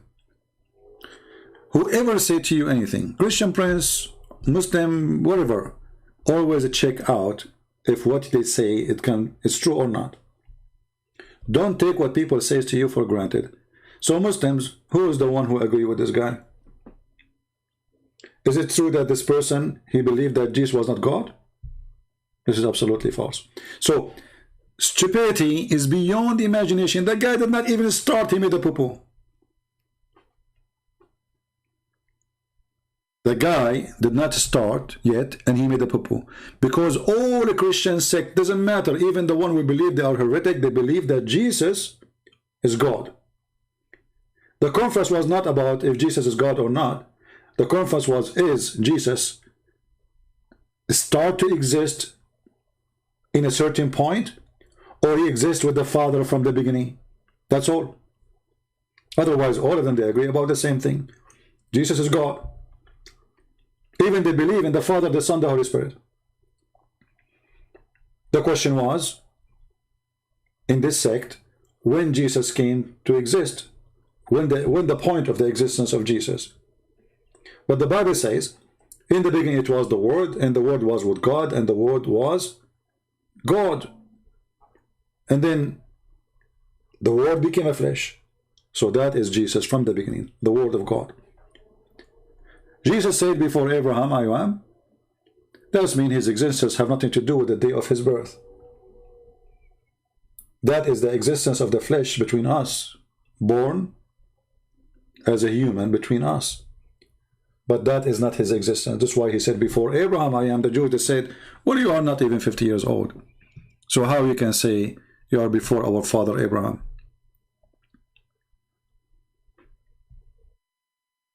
You are not even 50 years old. He said to them, truly, truly, I say to you, before Abraham I am, and Abraham, he saw my day and he rejoiced for it. So the Muslims, because they are so desperate, they have nothing to say. They come with any answer they wish, and all their answers proven idiots.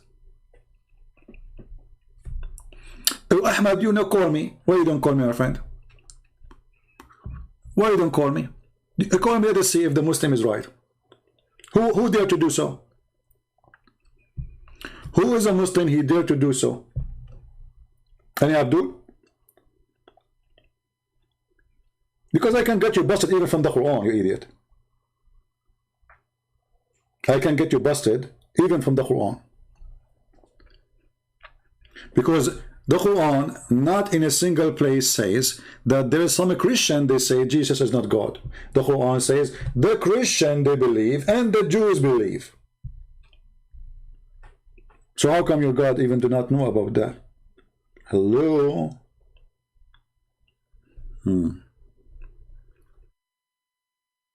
Any Abdul? Who is a brave Abdul? He have something to say.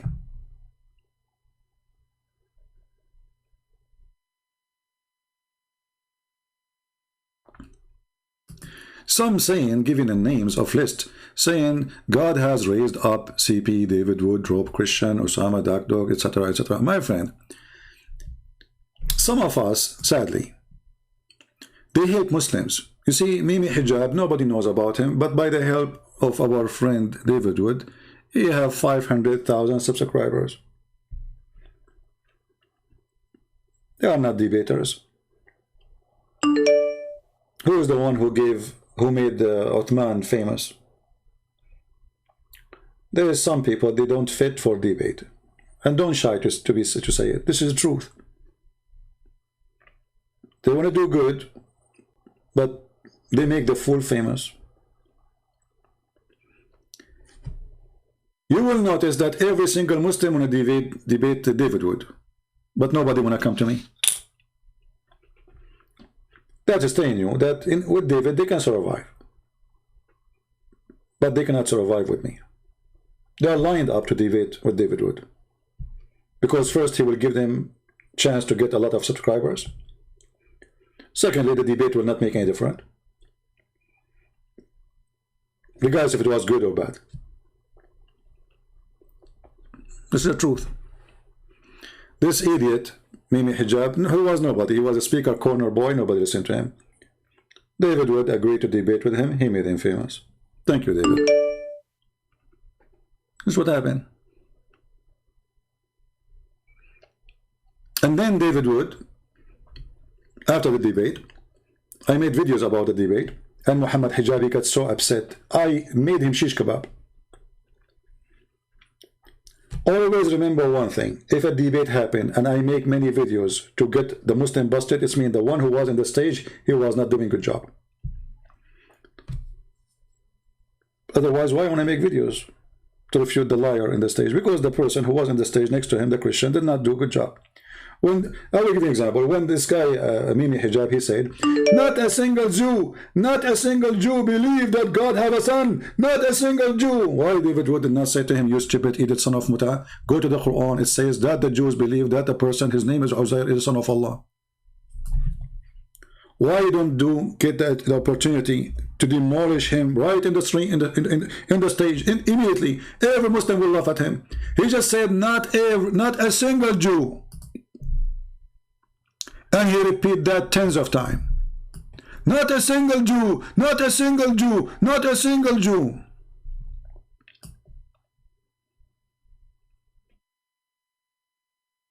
It was a time to make a barbecue.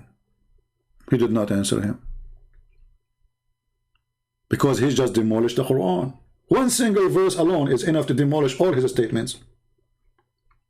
The Quran says that the Christian, they believe that Jesus is son of Allah, and the Jews believe that there's a guy, his name is Uzza, not Israel, is a son of Allah. It doesn't say one Jew, it says the Jews.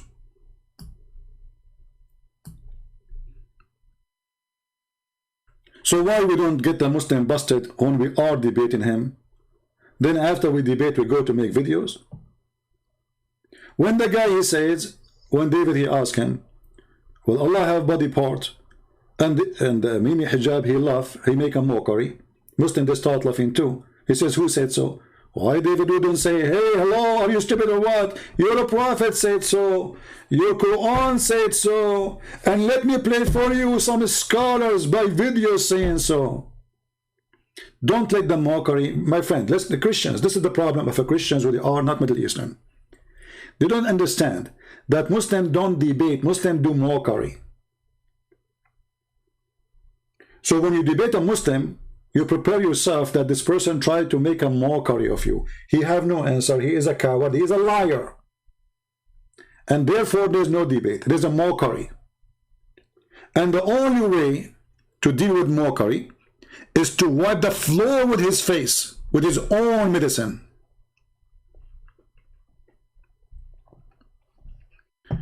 Okay, Ahmed, you tried to call me, my friend. Just text me. Look at this guy. MashaAllah, he is quoting Quran for me. Look at this. This is, you see, this is Muslims. This guy, he just recited Quran for us. His mouth is so clean because he is following the Holy Prophet. And now I will call you. Get ready.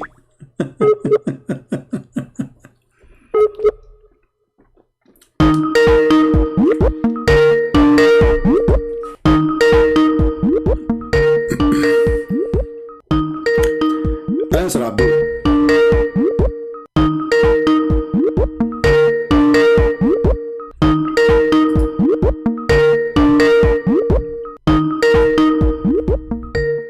Potato, answer.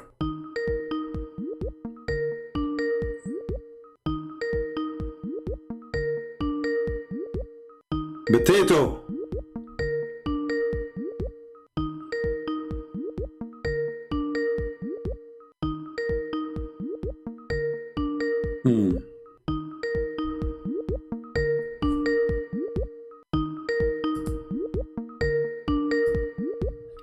His name is Muhammad.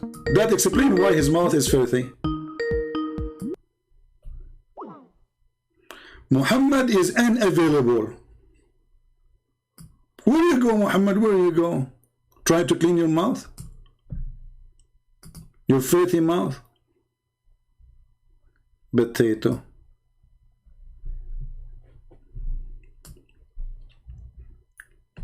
So, this is why I say, sorry, I'm losing my voice.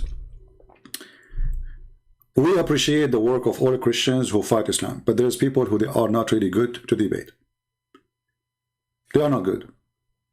Because debate is someone who don't go after the debate refuting what they said in the debate. You do it in the debate, not later.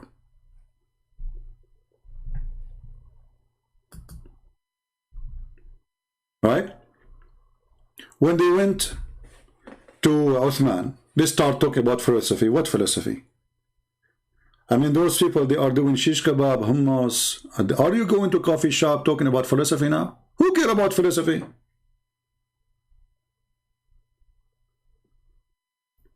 Ask about something important, debate about something important. Now it's time to philosophy. Suddenly they became philosophers. All of them, they are philosophers, the Muslims and the Christians.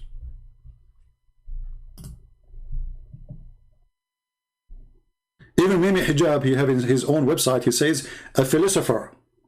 Mimi Hijab is a philosopher. Is it philosophy is against Islam? Philosophy is against Islam, but all of them are philosophers. So we support those Christians, whatever their names, including David Wood. He is a, he is a wonderful person, by the way. But I say that they did not learn yet that debating with Muslims is not a debate, because you cannot debate a liar. You have to corner a liar. A debate is something can happen between two decent, honest people. Do you agree, people? If the other person who is speaking to me is not decent, he can give me any answer he wants. So do your God Allah have hands? Who said so? a decent Muslim, if they are exist, he would say, yes, the Prophet says so. I agree. There's a video of Fifi, go watch it. And he was debating with a Muslim, speaking to him, well, you cannot call us kuffar because we believe Allah have hands. Because the Quran says so. So Fifi say, yes, Allah have hands. Muhammad, you say no. Who's of them is lying? So when you go to debate with a Muslim, you prepare yourself that you are going to speak to a taqiyya, loading software. Taqiyya means we can lie to Christians, we can lie to Jews, we can lie to everybody when it's come to our religion. There's no debate. And this is what I do here. I'm not debating Muslims. I corner their lies. Just yesterday, remember, we have a Muslim, he called me, he's a nice person. He started doing duct tape, duct tape, duct tape, duct tape. Anything we show him, he say, yeah, this is bad. But I think this is not true. It's not, the Prophet did not say that. Even the verse in the Quran, he says, I think this is not from the Quran, really, somebody put it there. Duct tape. So we should remember always.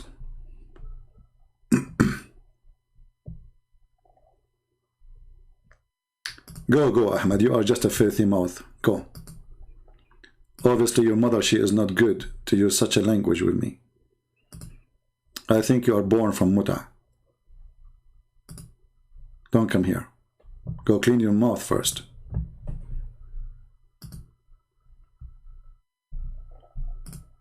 This religion, or the followers, they speak too much about morality. When they have zero, they have none.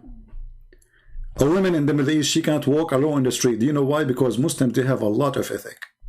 To the point, a woman, she needs a guardian. Do you see how much ethic? Not a single window in the Middle East does not have bars. Do you know why? Because there's no thieves there. Not a single house don't have high walls. Do you know why? Because Muslims, they are decent. They don't jump over the wall. They don't spy at your wife if she is showing her legs. They don't steal your rag if it's in the laundry. Even the laundry is at risk. But nobody speak about God and decencies as those people. The land of filth. How you can be a person of decency when your prophet is the most perverted man ever in history? When a man, he go to his own son wife and he flirt with her, and none of the Muslims say this is a shame. Why? Just you cannot speak about Muhammad. That's it. The second you say to Muhammad, if you say to a Muslim, if somebody do that to your wife, is that okay? He will say no, no, no. Okay. If the Prophet did that to your wife, is it okay? He will say yeah. This is how they are. They are under the terrorism of Islam. Nobody dare to question the faith of Muhammad, but we do.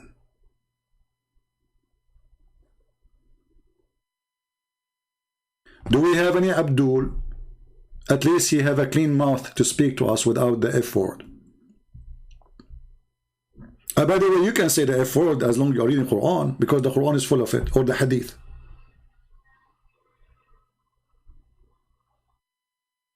Any Muhammadan?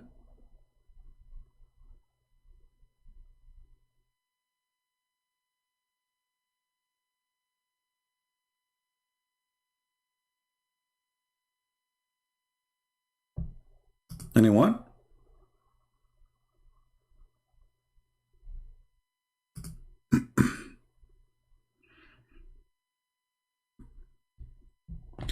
I challenge you Muslims about anything you believe in. Just name it, whatever you want.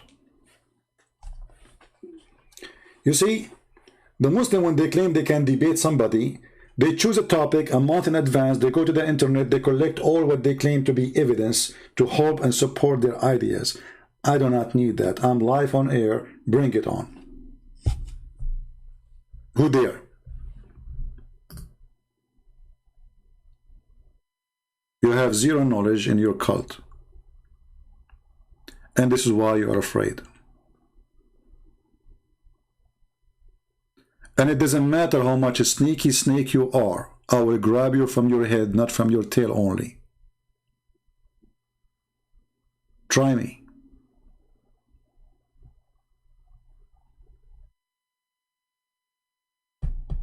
Any Abdul? Open it, challenge. Open challenge. We have a Muslim, his name is Abraham. Abraham, how are you doing, my friend? Why you don't give me a text? I will call you. I like to hear your opinion about your religion. What do you think, Mr. Abraham?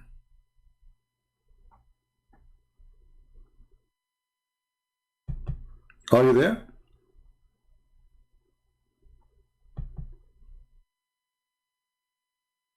They are heroes in the chat. They are zero to call me.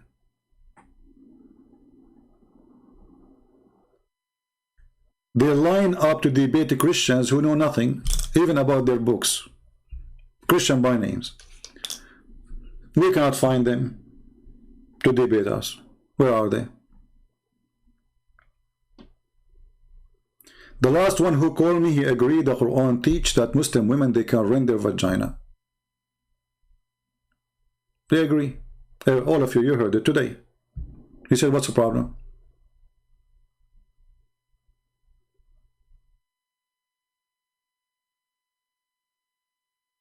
It's a problem for the Muslim that Jesus is God, but it's not a problem that his sister, she can rent her vagina.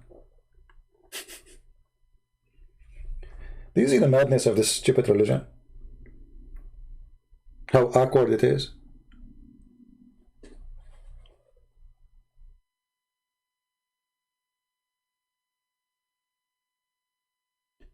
And they make it even more funny. They say we Muslims, we are more conservative.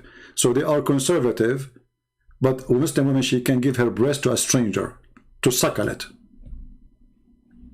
And then the Muslim today, they try to find a solution for this. They say, oh, no, it does not mean to suckle her. It's mean to drink her milk. Why, you think your wife, she have a boobs with faucet? In Arabic, it says, suckle him. She did not say, Muhammad did not say, give him milk from your breast. And even this is your Mimi hijab going around saying to a Muslim sheikh, can I suck your wife's tits? Isn't this is a clear evidence that Muhammad is mentally ill? If a man, he suck a woman's tits, what that will do exactly? You tell me. That will make him not to feel sexually toward her no more. Since when? So now those who do porn, when they do suckling, and I'm talking about Muhammad now, when Muhammad was doing suckling to his wife's breast, he is not having any sexual desire to them no more. Is that like the nature of a human being? When you suckle a woman's breast, you lose your desire? Isn't it obvious that this person is making fun of you? And Aisha then, she ordered her sisters, imagine, she ordered her sisters to suckle whoever want to enter upon her. So now it's part of the state system. You want to meet the wife of the king of the Muslims, the fraud Muhammad, you have to go to the office of Aisha, sisters and nieces. And there's many women who they are relative to Aisha. Their breast is coming out. Boing, boing, boing. And then you sit in their lap. And then you have to suckle each one of them 10 different times in 10 different days until you are satisfied. Remember, you cannot leave the nipples from your mouth until you are totally satisfied. Yahya related to me from Malik, it says that Aisha, the wife of the Prophet, may Allah please with her, bless her, please him, and grant him peace, admitted those whom her sister and the daughters of her brother had nursed, and she did not admit those who were nursed by the wives of her brothers. Look, the whole Muslim tribe is nursing everybody. And not only that, by the way, somebody might say, oh, those are not Muslims who they are men. No. They are growing men. Growing men.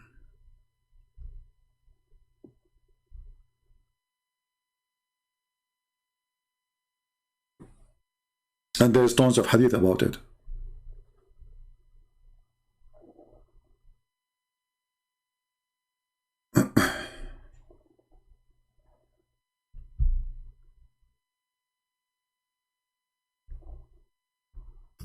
Read it. Read it and laugh. All those hadiths speaking about Aisha, the wife of Muhammad, ordering her sisters to give their nipples to a growing man with beard. And the purpose and the logic is to meet with Aisha.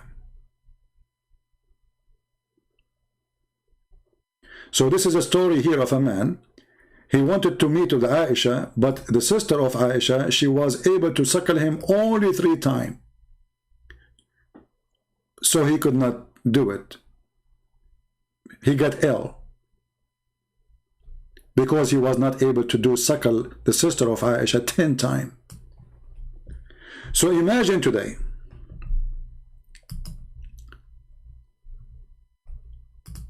I go to meet with Aisha. I have to go to her sister and she have to give me her boobs and I have to suck her nipples 10 times. And what is the purpose? I can meet with Aisha.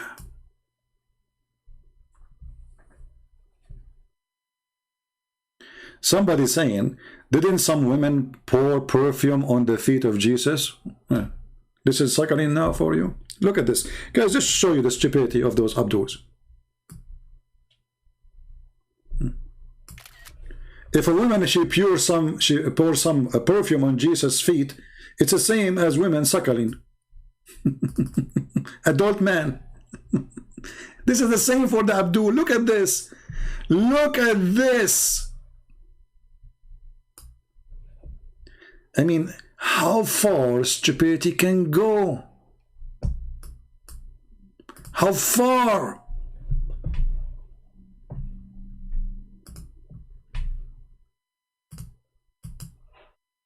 Sometimes I ask myself, when the Muslims, they try to find an answer, where their stupidity is coming from. We are talking about a woman. She gave her chest to a grown man with beard. He is not her, I mean, even if it's her son, which mother she will give her breast to her son, even if he is her son, he is her son. She will give her breast to someone, her son is 30 years old. No woman will do that. And no son will accept such a thing. Your prophet is a perverted man. And now the man, he suckled Aisha's sister 10 times, let us say. He's not going to sleep with Aisha no more. Oh, because he slept already, he have enough from Kulthum. Do you have orgasm from Kulthum, so he do not need Aisha now? And why 10 times? What about 9? What 10 times will do?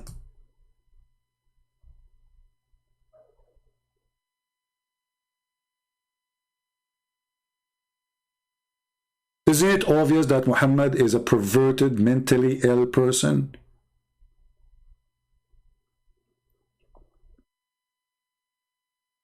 This is God.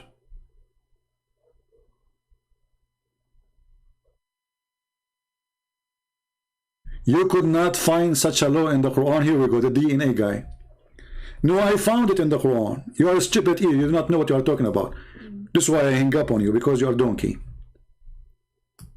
Look what this guy he said. Good Prince, you could not find such a law in the Quran, right? Who said so? Who said so? This was in the Quran, but the goat ate it. Let us go to the hadith.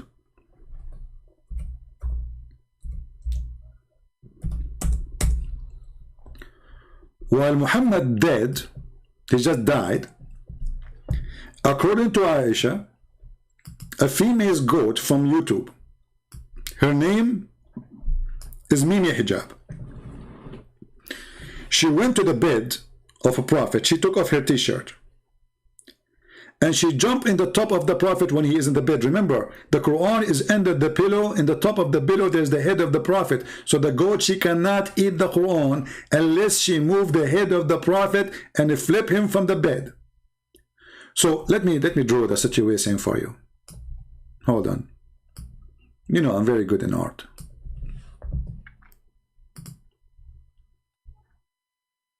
You cannot live without my art. Just face it.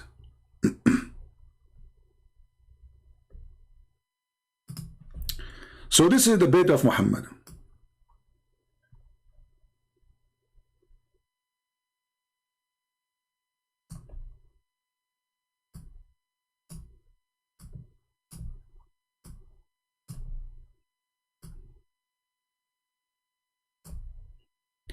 And this is Muhammad.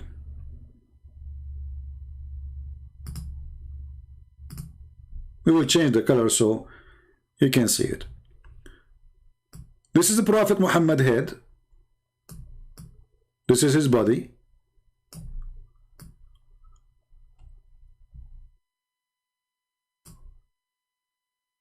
This is his feet. The Quran is under the pillow. Here. Behind. So the goat, she cannot eat it because the head is already on the top of the pillow and the pillow in the top of the Quran. Okay, so now how the goat, she will be able to eat the Quran? The answer is very simple. The goat, she jump on the top of the prophet. Let's make it a different color. Hold on. Let us use something blue. Oh, this is a blue. Blue is not showing really good here. We need different background. Let us make it a green maybe. So this is the goat in the top of the prophet.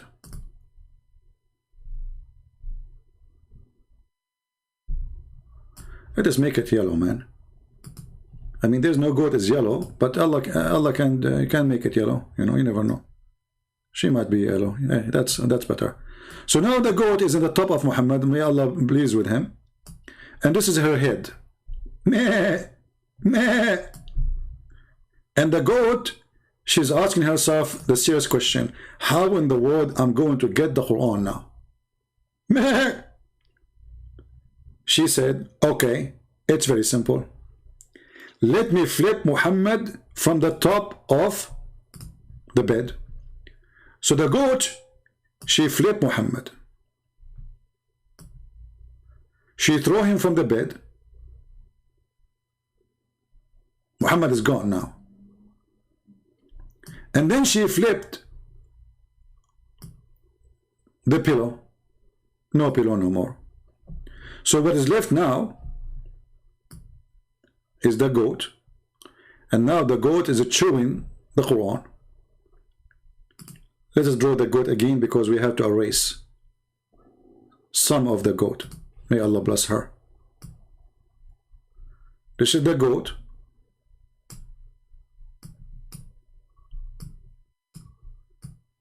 I know that my drawing is the best. I understand, you know, I'm born this way. What I can do? I mean, I cannot stop my skills. So this is the goat, and this is what is left of the Quran. And the goat like, and not only this, what making this story suspicious for me, that the goat, she did not eat the whole Quran. She flipped the pages, and she chose certain verses and certain chapters. She did not eat the whole Quran. She is picky. This is why they call her at that time, by the way, the picky goat. Picky. She did not eat the whole Quran. She flipped, like she flipped the pages. page number 2, page number 3. No, not this one. Not this one. Not this 3. Oh, no, no, no, not this one. No, this chapter Al-Baqarah. No, no, no. Nah, not this one, not this one. And she's using her tongue, by the way. If you think she can't flip the book, you are mistaken. Go watch the goats. So she was using her tongue, flipping the pages one after one. And because she speaks Arabic very well and she is very well educated, she graduated from the Goat Online University. She found the verse finally. Oh yeah, 10 times breastfeeding for adult. This is what I'm looking for. And then she ate the verses. And now the Muslim, they cannot find those verses no more.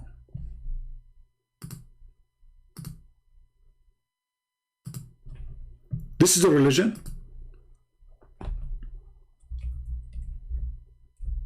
Muslims, the goat, she ate the verse in the page. She did not eat the verse in your memory. Don't you Muslims, you say you memorize the Quran by heart?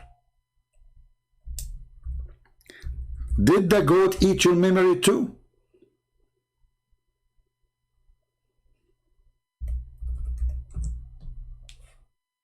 So I find that this was an excuse story.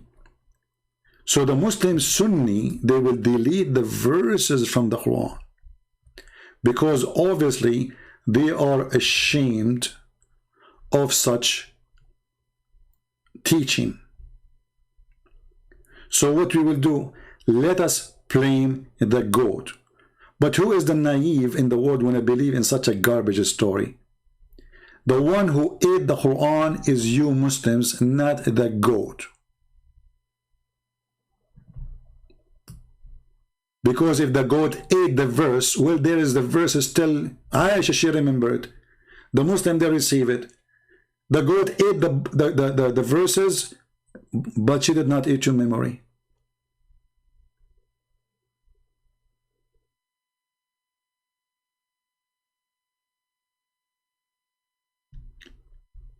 The problem is Muslims who they are ashamed of their cult. They are so desperate to find an excuse. So they come with the stories. It is humiliating even for the religion. It's so stupid. How in the world you want to say our book is protected, preserved, if a goat was able to eat it and now you cannot even recite the verse for me? Who as a Muslim can recite that verse? So what we say? Oh, the goat, she ate the book, brother. And to make it more stupid, the goat, she flipped the prophet from the bed. She ate the goat in the top of the prophet. She ate the book. So the story is disrespect to a man, they worship him as God. Disrespect to a God, they claim that he protect his book.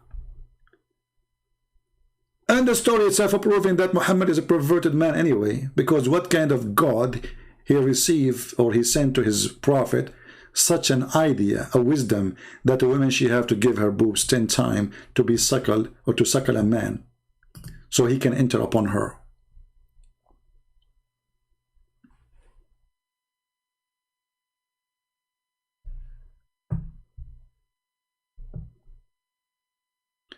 If anything was lost, it's built in mathematical protection. Did you calculate the verse of a 10 time breastfeeding? Mathematical protection. The mathematical protection Muslim they claim about is based on number 19. And this thing we can defeat in 2 seconds. You go to chapter number 1, verse number 1, you calculate the letters, you will see they are not 19.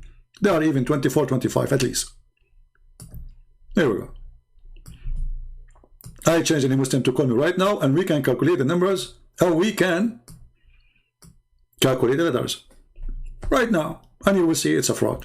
Even the Muslim, by the way, they say 19, chapter 19 miracle is a fraud. And the one who came with it, by the way, the Muslims killed him.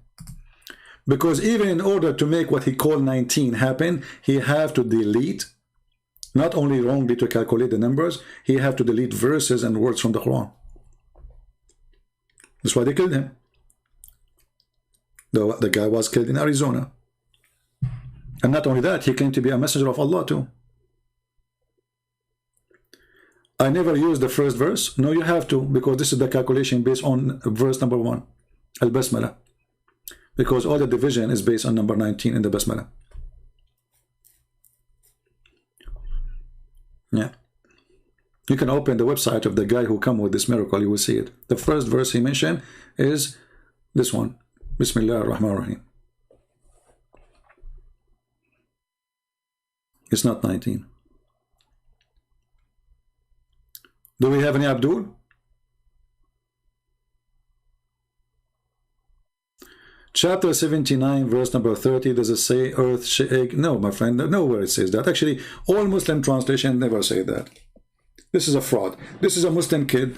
He is like 21 years old. He was trying to refute me. He made a video saying that the word ha mean the shape of the egg, and then even Zakir Naik, he took it from the kid. But if you go right now, you will read any Islamic interpretation or even translation, you will not find any of them saying the word shape of the egg. Because there's no such a thing. The ha is the opposite, it's flat. He made it flat. You can go right now to the dictionary and you will see. This is why all interpretations saying he made it flat. The scholars who they are Muslims who speak Arabic very well and they are Arab, why they don't say what they are saying, shape of an egg? Nobody says that. So this is the verse in the Quran. Open. Here we go. This is the website, chapter 79. And the earth after that he made it flat. Not only he spread, he made it flat. This is what the ha mean. The ha is, you see, like when your mother, she is making a pizza. She make the dough, and then there's a piece of wood. She push it in the top, round wood. She push it in the top of the dough, and she make the dough flat. That is what the ha mean. You can open the dictionary right now, and you will see. Here we go. This is the word. This is the word. You can copy it and take it to any Arabic dictionary right away. They lie. They lie. This is why if we go right now and we say, okay, let us see what the Muslim they say about this. Do they say this is the ha mean he made it egg shape? Nobody says that. This is a joke. Look, this is the official government website of the Kingdom of Jordan. This is the chapter 79.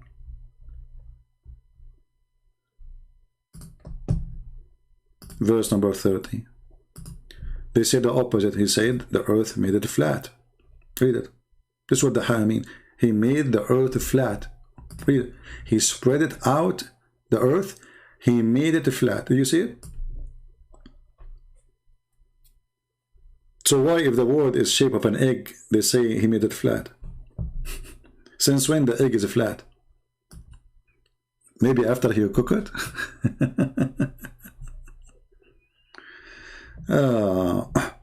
Your book says the edges of the earth.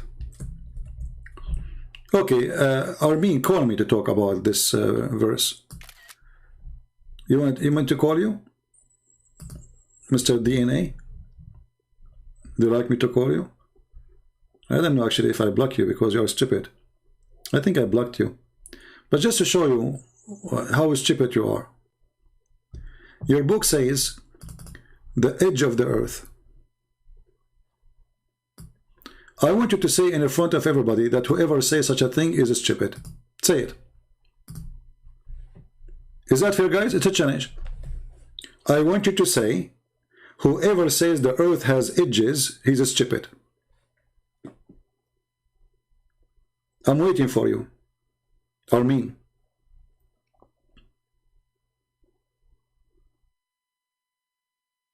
I'm waiting. Say, whoever say the earth have edges is stupid. Just say it.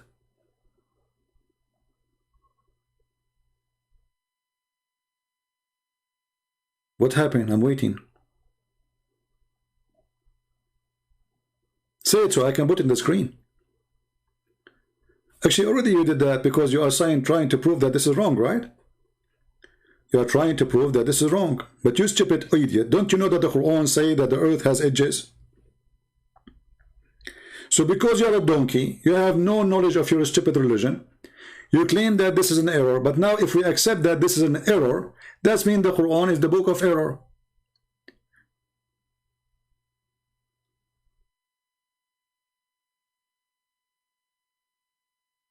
Let's go to the Quran.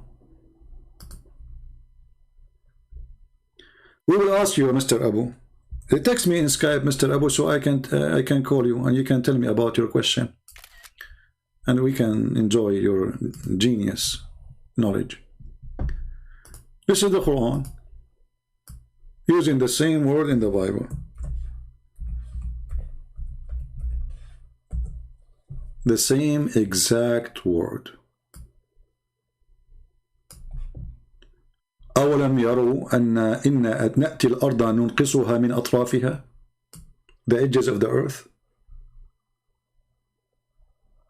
Chapter 13 verse number 41. Chapter 21 verse number 44.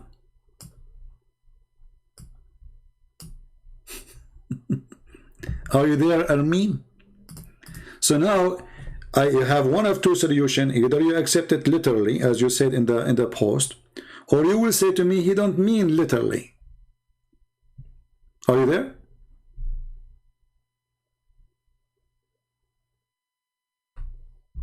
Are you there?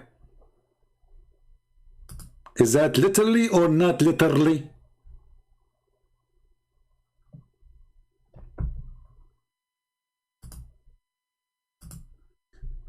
Any Abdul, literally, you've been defeated. Literally, you've been humiliated. Don't forget to ignore what is between the bracket, because you are the one who taught me to ignore what is between the brackets.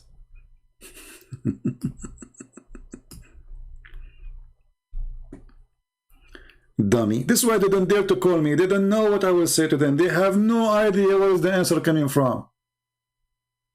They are so slow. They are so dummy. They are so wicked. They are out of words. Hey, Abu, why you don't call me, my friend, and let everybody hear you? Guys, we have Mr. Abu here, and Mr. Abu look like he is a smart person. Abu, text me in Skype, I will call you, even though it's getting late for me. I need to go soon. I mean, I'm live really for how many hours now? 3 hours and 12 minutes.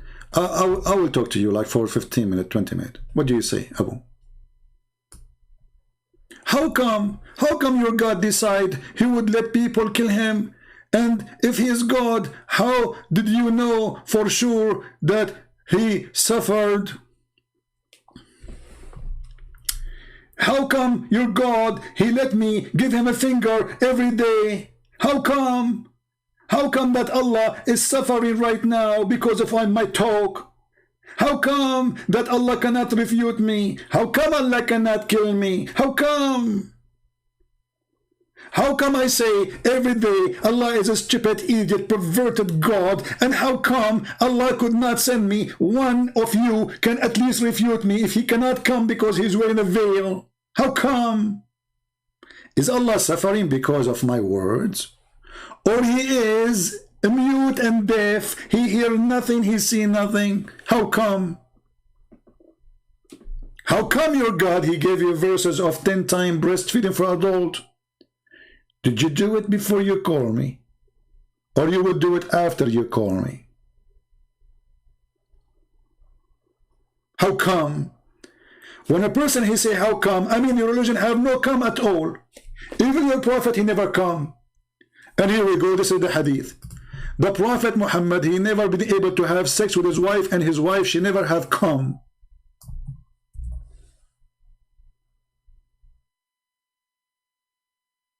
Once a woman, she wanted to speak dirty to me, and she said to me, I want you to come and meet me so you can come.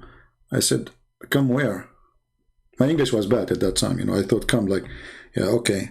Some what? Where? Come what? Where? How? Who? What? Here we go. This is your prophet. And his wife, she witnessed that her husband never, ever made her come.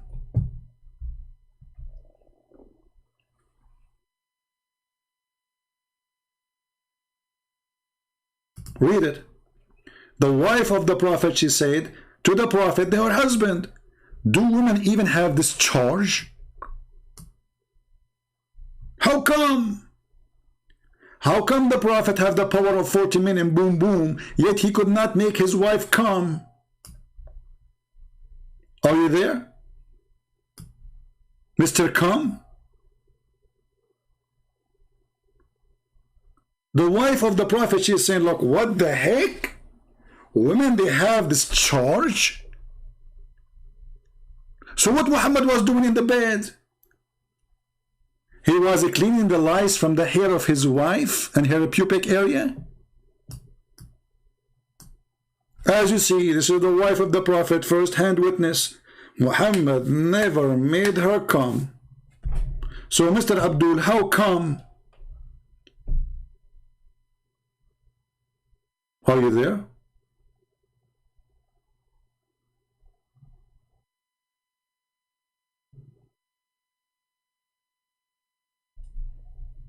Hello? This is the hero Muhammad who used to do F his wives, all of them in 1 hour? No wonder he do it in 1 hour, because he was doing nothing. He just shake hands. The hadith says that the prophet used to F all his wife in 1 hour. By the way, 1 hour, sa'ah, at that time, is used for 15-20 minutes. I mean, it's going to take him more time to go between the beds. In 15 minutes, he can F 13 women? Are you a rabbit? And then we find that none of them have this charge ever. Zero. Imagine how embarrassing that a man, he speak about how powerful he is in bed, and then the wife, she speak about the women, she ask him about, she come and she saw a liquid, should she wash it or not? Look at the questions, look at the clinic, look at the prophet, he's a specialist in vagina. And then the wife, she said, what? Women, they have this charge? Looking at the husband. The wife, she is looking at her husband saying, what the heck? I married an idiot. He don't even know how to make a woman come. I cannot find anything from the Quran. Okay, no, I am finding this from the Quran. Because, Abdul, listen. The Quran says, whatever the prophets say, you take. Whatever the prophets say, you take. So you cannot run away from it. Whatever the prophets say. This is Quran. You're a dummy. Literally a dummy. And I bet you never made your wife come.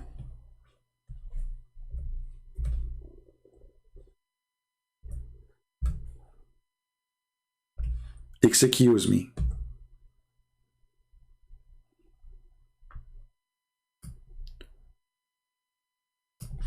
This is your Quran, you idiot. Whatever the prophet he say to you, take it.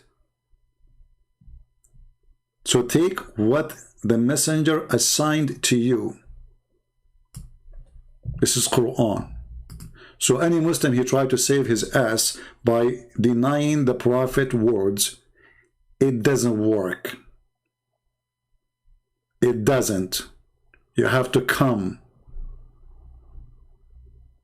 The prophet will never come, and his wife never come, and that explains why he never had kids, because obviously he never did it. Even the hadith says that the prophet, he was having sex with the wrong object. He never did it with the wives. And the question is, can we receive some DNA to prove that Muhammad ever had come? Aisha, she said, once the prophet was bewitched, so that began to imagine that he had done a thing. In fact, he did not. Including what? Including he come. Including what? Including he had sex with his wives. He did not. Aisha actually, she made it even more clear.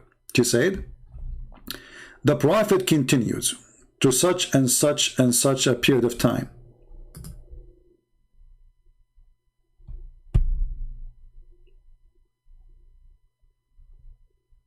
To do what?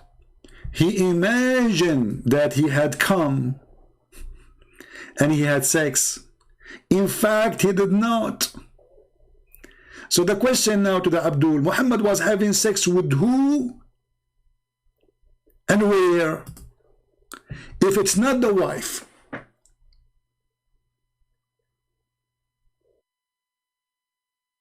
the wife she's saying, or the wife they say, he did not come to us. Muhammad was doing it where? There's a cousin of mine, he's a very heavy sleeping person. So once he went to the bathroom, he wanted to go to the bathroom at night. So he did it in the bathroom, you know. And he came back supposedly. And then when he lay down in the bed, he asked his wife, he said, honey, when we open the bathroom door, does the light come on by itself? His wife, she said, no, honey, that is the refrigerator. Do you think your prophet was having sex with the refrigerator? He thought it is his wife, like my cousin, who went to the bathroom, but in fact he opened the door of the refrigerator.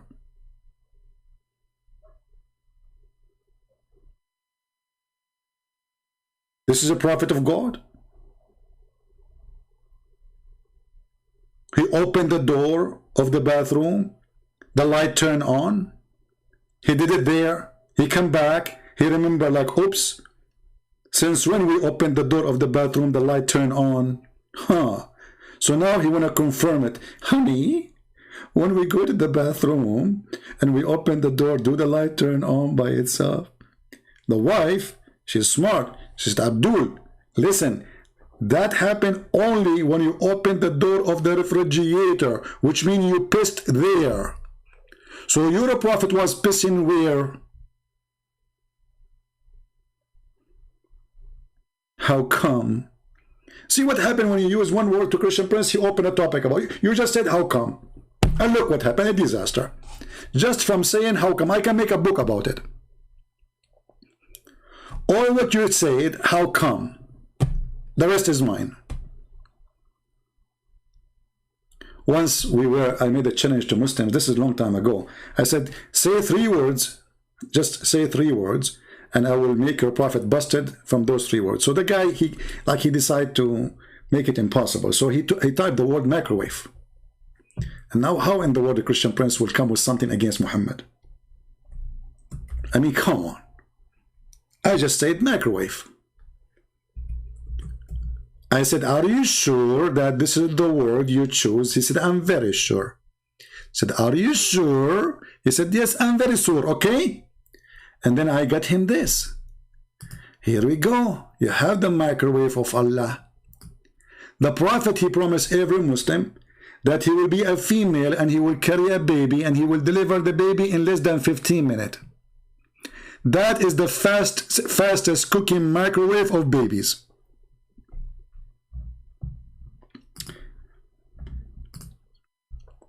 Abu saying, why your mind always speak about dirty stuff? Thank you, because my mind is full of Quran. It is your Quran keep speaking about dirty stuff. What kind of a prophet, a woman, she come to him telling him what happened between her legs and that she was masturbating, and she's asking now the prophet, shall I wash it? You have it last night and now you are coming and still wet there. And who is going to help you? The guy was sent by Allah. So Muhammad was sent by Allah to clean vagina, not to clean the earth from filth.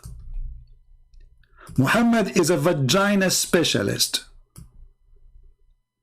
Women do not know if they need to wash the vagina or not before Muhammad. Muhammad is the one who gave them the answer. Muhammad did not question her, saying to her, shame on you to masturbate, imagining a different guy. He was worried about her vagina being washed or not. The woman, she said clearly, she was masturbating, imagining things. Tahtalim. What Muhammad is worried about? Okay, now I think, let me see. Okay, no, this is disgusting. No, don't put your panty up. I thought it looked good. Don't it looks scary. Aisha, the one Aisha have is a lot better. No. Put your skirt again. Okay. So, okay, you go now, and you wash it. Okay, this is a prophet of God. So, who is the one is obsessed with those things? It's your books. So when we quote to Muslims what is written in their books, they say we are obsessed with what is written in their books, which is filthy. Who is the one who promised you endless penis? So you blame me for quoting your prophet? Who is the prophet? He says when you go to heaven you do bim boom, dahman, which means, do you understand? I'm not going to describe more because it's very filthy. He swear by Allah. He says when you do boom boom, you do with dahman. Who is the filthy? Where is God? Where is the teaching of God? But we have to be honest. I don't talk about the filth of Muhammad always. Sometimes I go to something very nice and comedy. Like as an example, not limited, this.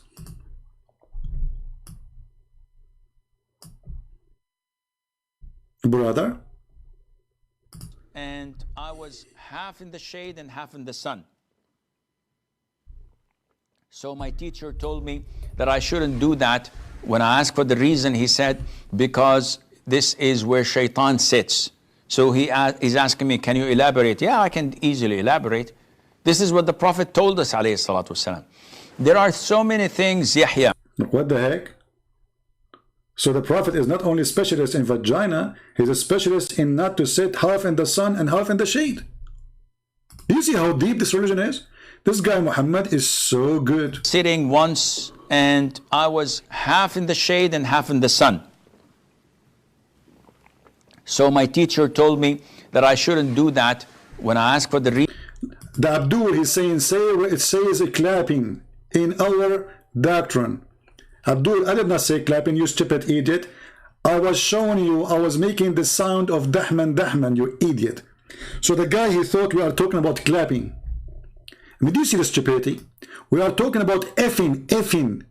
Do you Muslim F by using clapping? Do you F by using two hands and you clap? So this is what you got from the sound I made, clapping? Turtle. Who's talking about clapping? You're a prophet. When he said dahman, he's speaking about how you will F violently. And he made a sound. The guy, he thought we are talking about clapping the hands. I mean, what's wrong with those people? This is what you got from what I say to you. So your prophet saying when you F a woman, you clap. Genius. What they feed them, how they grow them, what kind of light they see. Oh, the light which came from the vagina of Muhammad's mother when she gave birth to him, it reached all the way the palaces of Damascus. Even historian, by the way, they wrote about it. A light, strong light came from Mecca. The funny, nobody saw the light coming from the vagina of Muhammad's mother in Mecca, but they saw it in Damascus. Stupid cult. But brother, they're important now. Please, let us not to sit half in the shade, half in the sun, because this is dangerous. It's proven, by the way.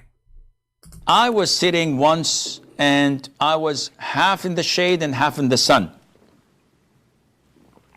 So my teacher told me that I shouldn't do that. When I asked for the reason, he said, because this is where shaitan sits. True. That's it. We cannot sit where shaitan sits. Okay, what if shaitan, he sat in the shade always? We cannot sit in the shade? What if shaitan, he sat in the sun? We can't go in the sun? I mean, what does it have to do with what I have to do with shaitan? If shaitan, he said there, what's my business? This is the stupidity of this cult. So guys, as you see, our Skype is open and we are out of Abdul for today. Sadly, you know, we consumed all of them. You know, yeah, the goat ate every single Abdul left in the chapter of breastfeeding for adult. Alhamdulillah. And remember, brother, the Quran is preserved. All right, doesn't matter how many goats they ate the Quran, still the Quran is preserved. And you know, this goat, by the way, we accuse this goat was sent by the Jews. She was a Jewish goat, and she was trained, you know, like you see them in the circus, right? You see the circus, they teach even lions how to jump, and, you know, even a bird talk. So why they will not teach the goat? The goat are smart. So, and the goat, they like to eat books. It's very known. So the Jews, they took the goat to their school, and they taught the goat, you go to the bedroom, you know, they make a bedroom like the bed of Muhammad, and, you know, and they made a, you know, and they put a Jewish guy, he looked like Muhammad, and then they taught the goat every day to jump on the bed and look under the pillow, and then, and she, you know, and they even teach her which page to look for, and they ate those verses specifically, and she ate them, and now we don't have them because of the Jewish. However, brother, the Quran is preserved, and this goat now is wanted, and sooner or later we are going to find it. I promise you. We have more than 1 billion Muslims looking for the goat who ate the Quran. If you think, goat, that you can escape what is coming, I say to you, you are wrong. We will find you. We will open your belly, and we will take our Quran holy from inside your belly. Our Quran is preserved, Mrs. Goat. And now every Muslim, single Muslim in the world is looking for you. But please, don't sit half in the shade and half in the sun, because if you do so, we cannot get close to you. For this is not a permissible for Muslims. And I was half in the shade and half in the sun. Drink, yeah, drink. So my teacher told me that I shouldn't do that. When I asked for the reason, he said, because this is where shaitan sits. That's it. So he's asking me, can you elaborate? Yeah, I can easily elaborate. I can easily. This is what the Prophet told us. That's it. This is what the Prophet told us. I mean, what do you want more? What's wrong with people? I mean, do you want more convincing explanation? The Prophet says so, that's it. The Prophet says so, it means the poo-poo is big. And who can argue with this poo-poo? When we wake up, we sniff water up our nostrils 3 times and blow it out. Why? Why? The Prophet tells us because Satan or the devil sleeps over our nostrils. True. Did you see that? No. But what do you mean? So are you saying we did not see it? You're a liar. I have witnesses. I have true witnesses. Once I was sleeping, I was a kid at that time, you know, I was just like, you know, I think I was like 92, 91, you know. Anyway, so I was asleep, and then my grandmother, she is like 500 years old. She came to the room to cover me, because always I don't like to cover myself. So she liked to take care of me, and then she saw 2 shoes coming from my nose. Actually 4 shoes, to be honest with you, because there was 2 shaitan. I have 2 holes, 2 bedrooms. So, but at that time, what happened, there was no cameras.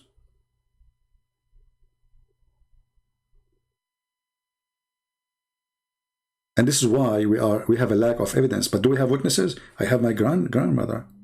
You know, once, just to show you the Muslims how desperate they are, once I went to a Muslim room, big, a huge chat room.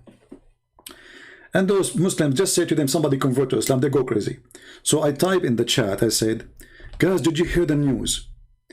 The Pope, the 3rd wife of the Pope, and his mother, who died last year, they converted to Islam today. Listen carefully. And I posted again, guys, did you hear the news? The 3rd wife of the Pope and his mother, who died last year, they converted to Islam today. The admin who was holding the microphone, he said, stop, stop, stop, brother, sister, stop, Allahu Akbar, Allahu Akbar, Allahu Akbar. Do you see the good news? Amazing, brother. The 3rd wife of the Pope and his mother, who died last year, they converted to Islam today. Please, brothers and sisters, please invite your friends. Allahu Akbar, Allahu Akbar, Allahu Akbar. And the chat room went so crazy. The chat room like already have like 900 people, you know, inside it. And there's They want so not. Takbir, Allahu Akbar, Takbir, Allahu Akbar. And then they want to give you the microphone to tell the news. But then one of them, he noticed, he said, oh, brother, stop. This guy is making fun of us. He said, the third wife of the Pope and his mother who died last year. What's wrong with you? Finally, they noticed after 5 minutes of a bragging like a puppy. Allahu Akbar, Allahu Akbar. Idiot. The third wife of the Pope and his mother who died last year. They don't have a brain.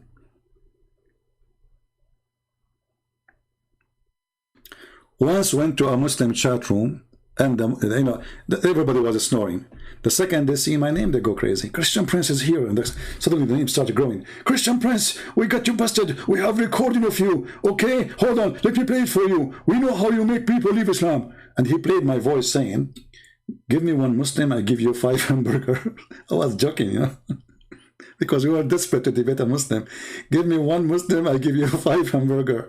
So he played that. He said, Christian Prince, come and answer. Now we know how you convert people out of Islam. You are giving them 5 hamburgers. Come, you coward. Come, we exposed you. We are going to post this everywhere. So I took the microphone and I said, oh, okay, well, yeah, that's true. This is my voice. I confess.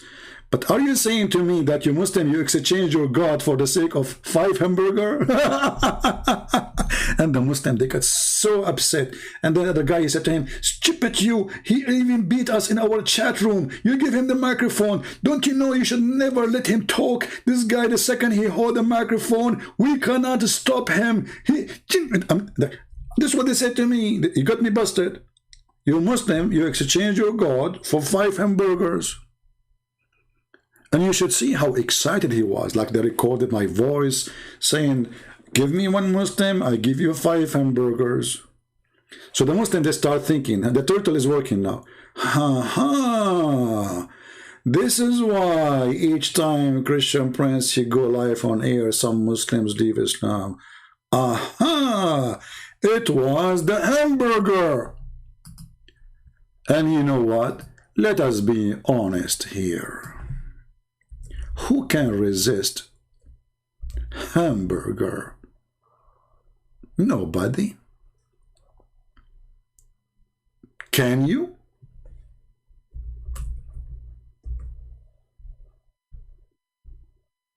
$5 hamburger? You know, Abdul, if I gave every Muslim 5 hamburger to leave Islam, I would be bankrupt. Long time ago. I would be homeless. I don't even go to the restaurant to eat in restaurant. 5 hamburger to leave Islam. Who cares? Stay as a Muslim. I will keep the hamburger for myself. And how cheap this religion is, to the point the followers of Allah, they exchange their God with a hamburger. And by the way, is it like hamburger beef or hamburger pork? And just to be sure. People are now I'm getting hungry. Unbelievable. I don't know what to eat. I should buy some food. I am out of food. All right, guys. I just remember I did not eat since yesterday. So with hamburger, with the blessing of hamburger of Allah, I hope we have a good time together, and we did enjoy it. Don't forget to leave your comment, because the more comment you make, the more we know that you are involved and you are thinking, and you are not a hamburger yourself. You are not a turtle. We don't want turtles. We have enough in this earth. We need people who use their brain. So use your brain. Think, involve in the conversation. Give your opinion. Don't be a turtle. Be a brain of a human being. Use the gift which God, He gave to you. With this, I say, may the Lord bless you all. And until we see you soon again, Christ is Lord. Islam is a fraud. Islam is a scam. And we prove it every day. Thank you.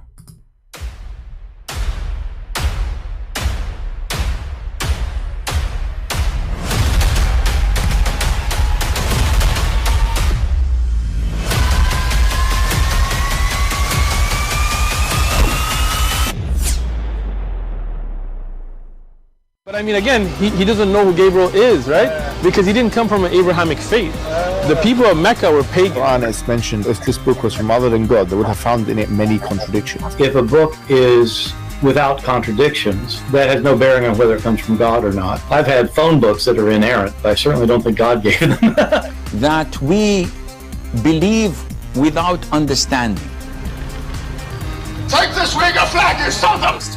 That the standard narrative has holes in it. The Prophet tells us because Satan or the devil sleeps over our nostrils. Those who oversleep and not pray Fajr on time, Satan urinates in their ears. I really do think Jesus was crucified and that he really was dead and buried. He thought that he was a son of God in the sense that he was specially chosen by God. I think Jesus really did think he was going to be the Messiah, the future king of Israel. I mean, that is, after all, why they crucified him.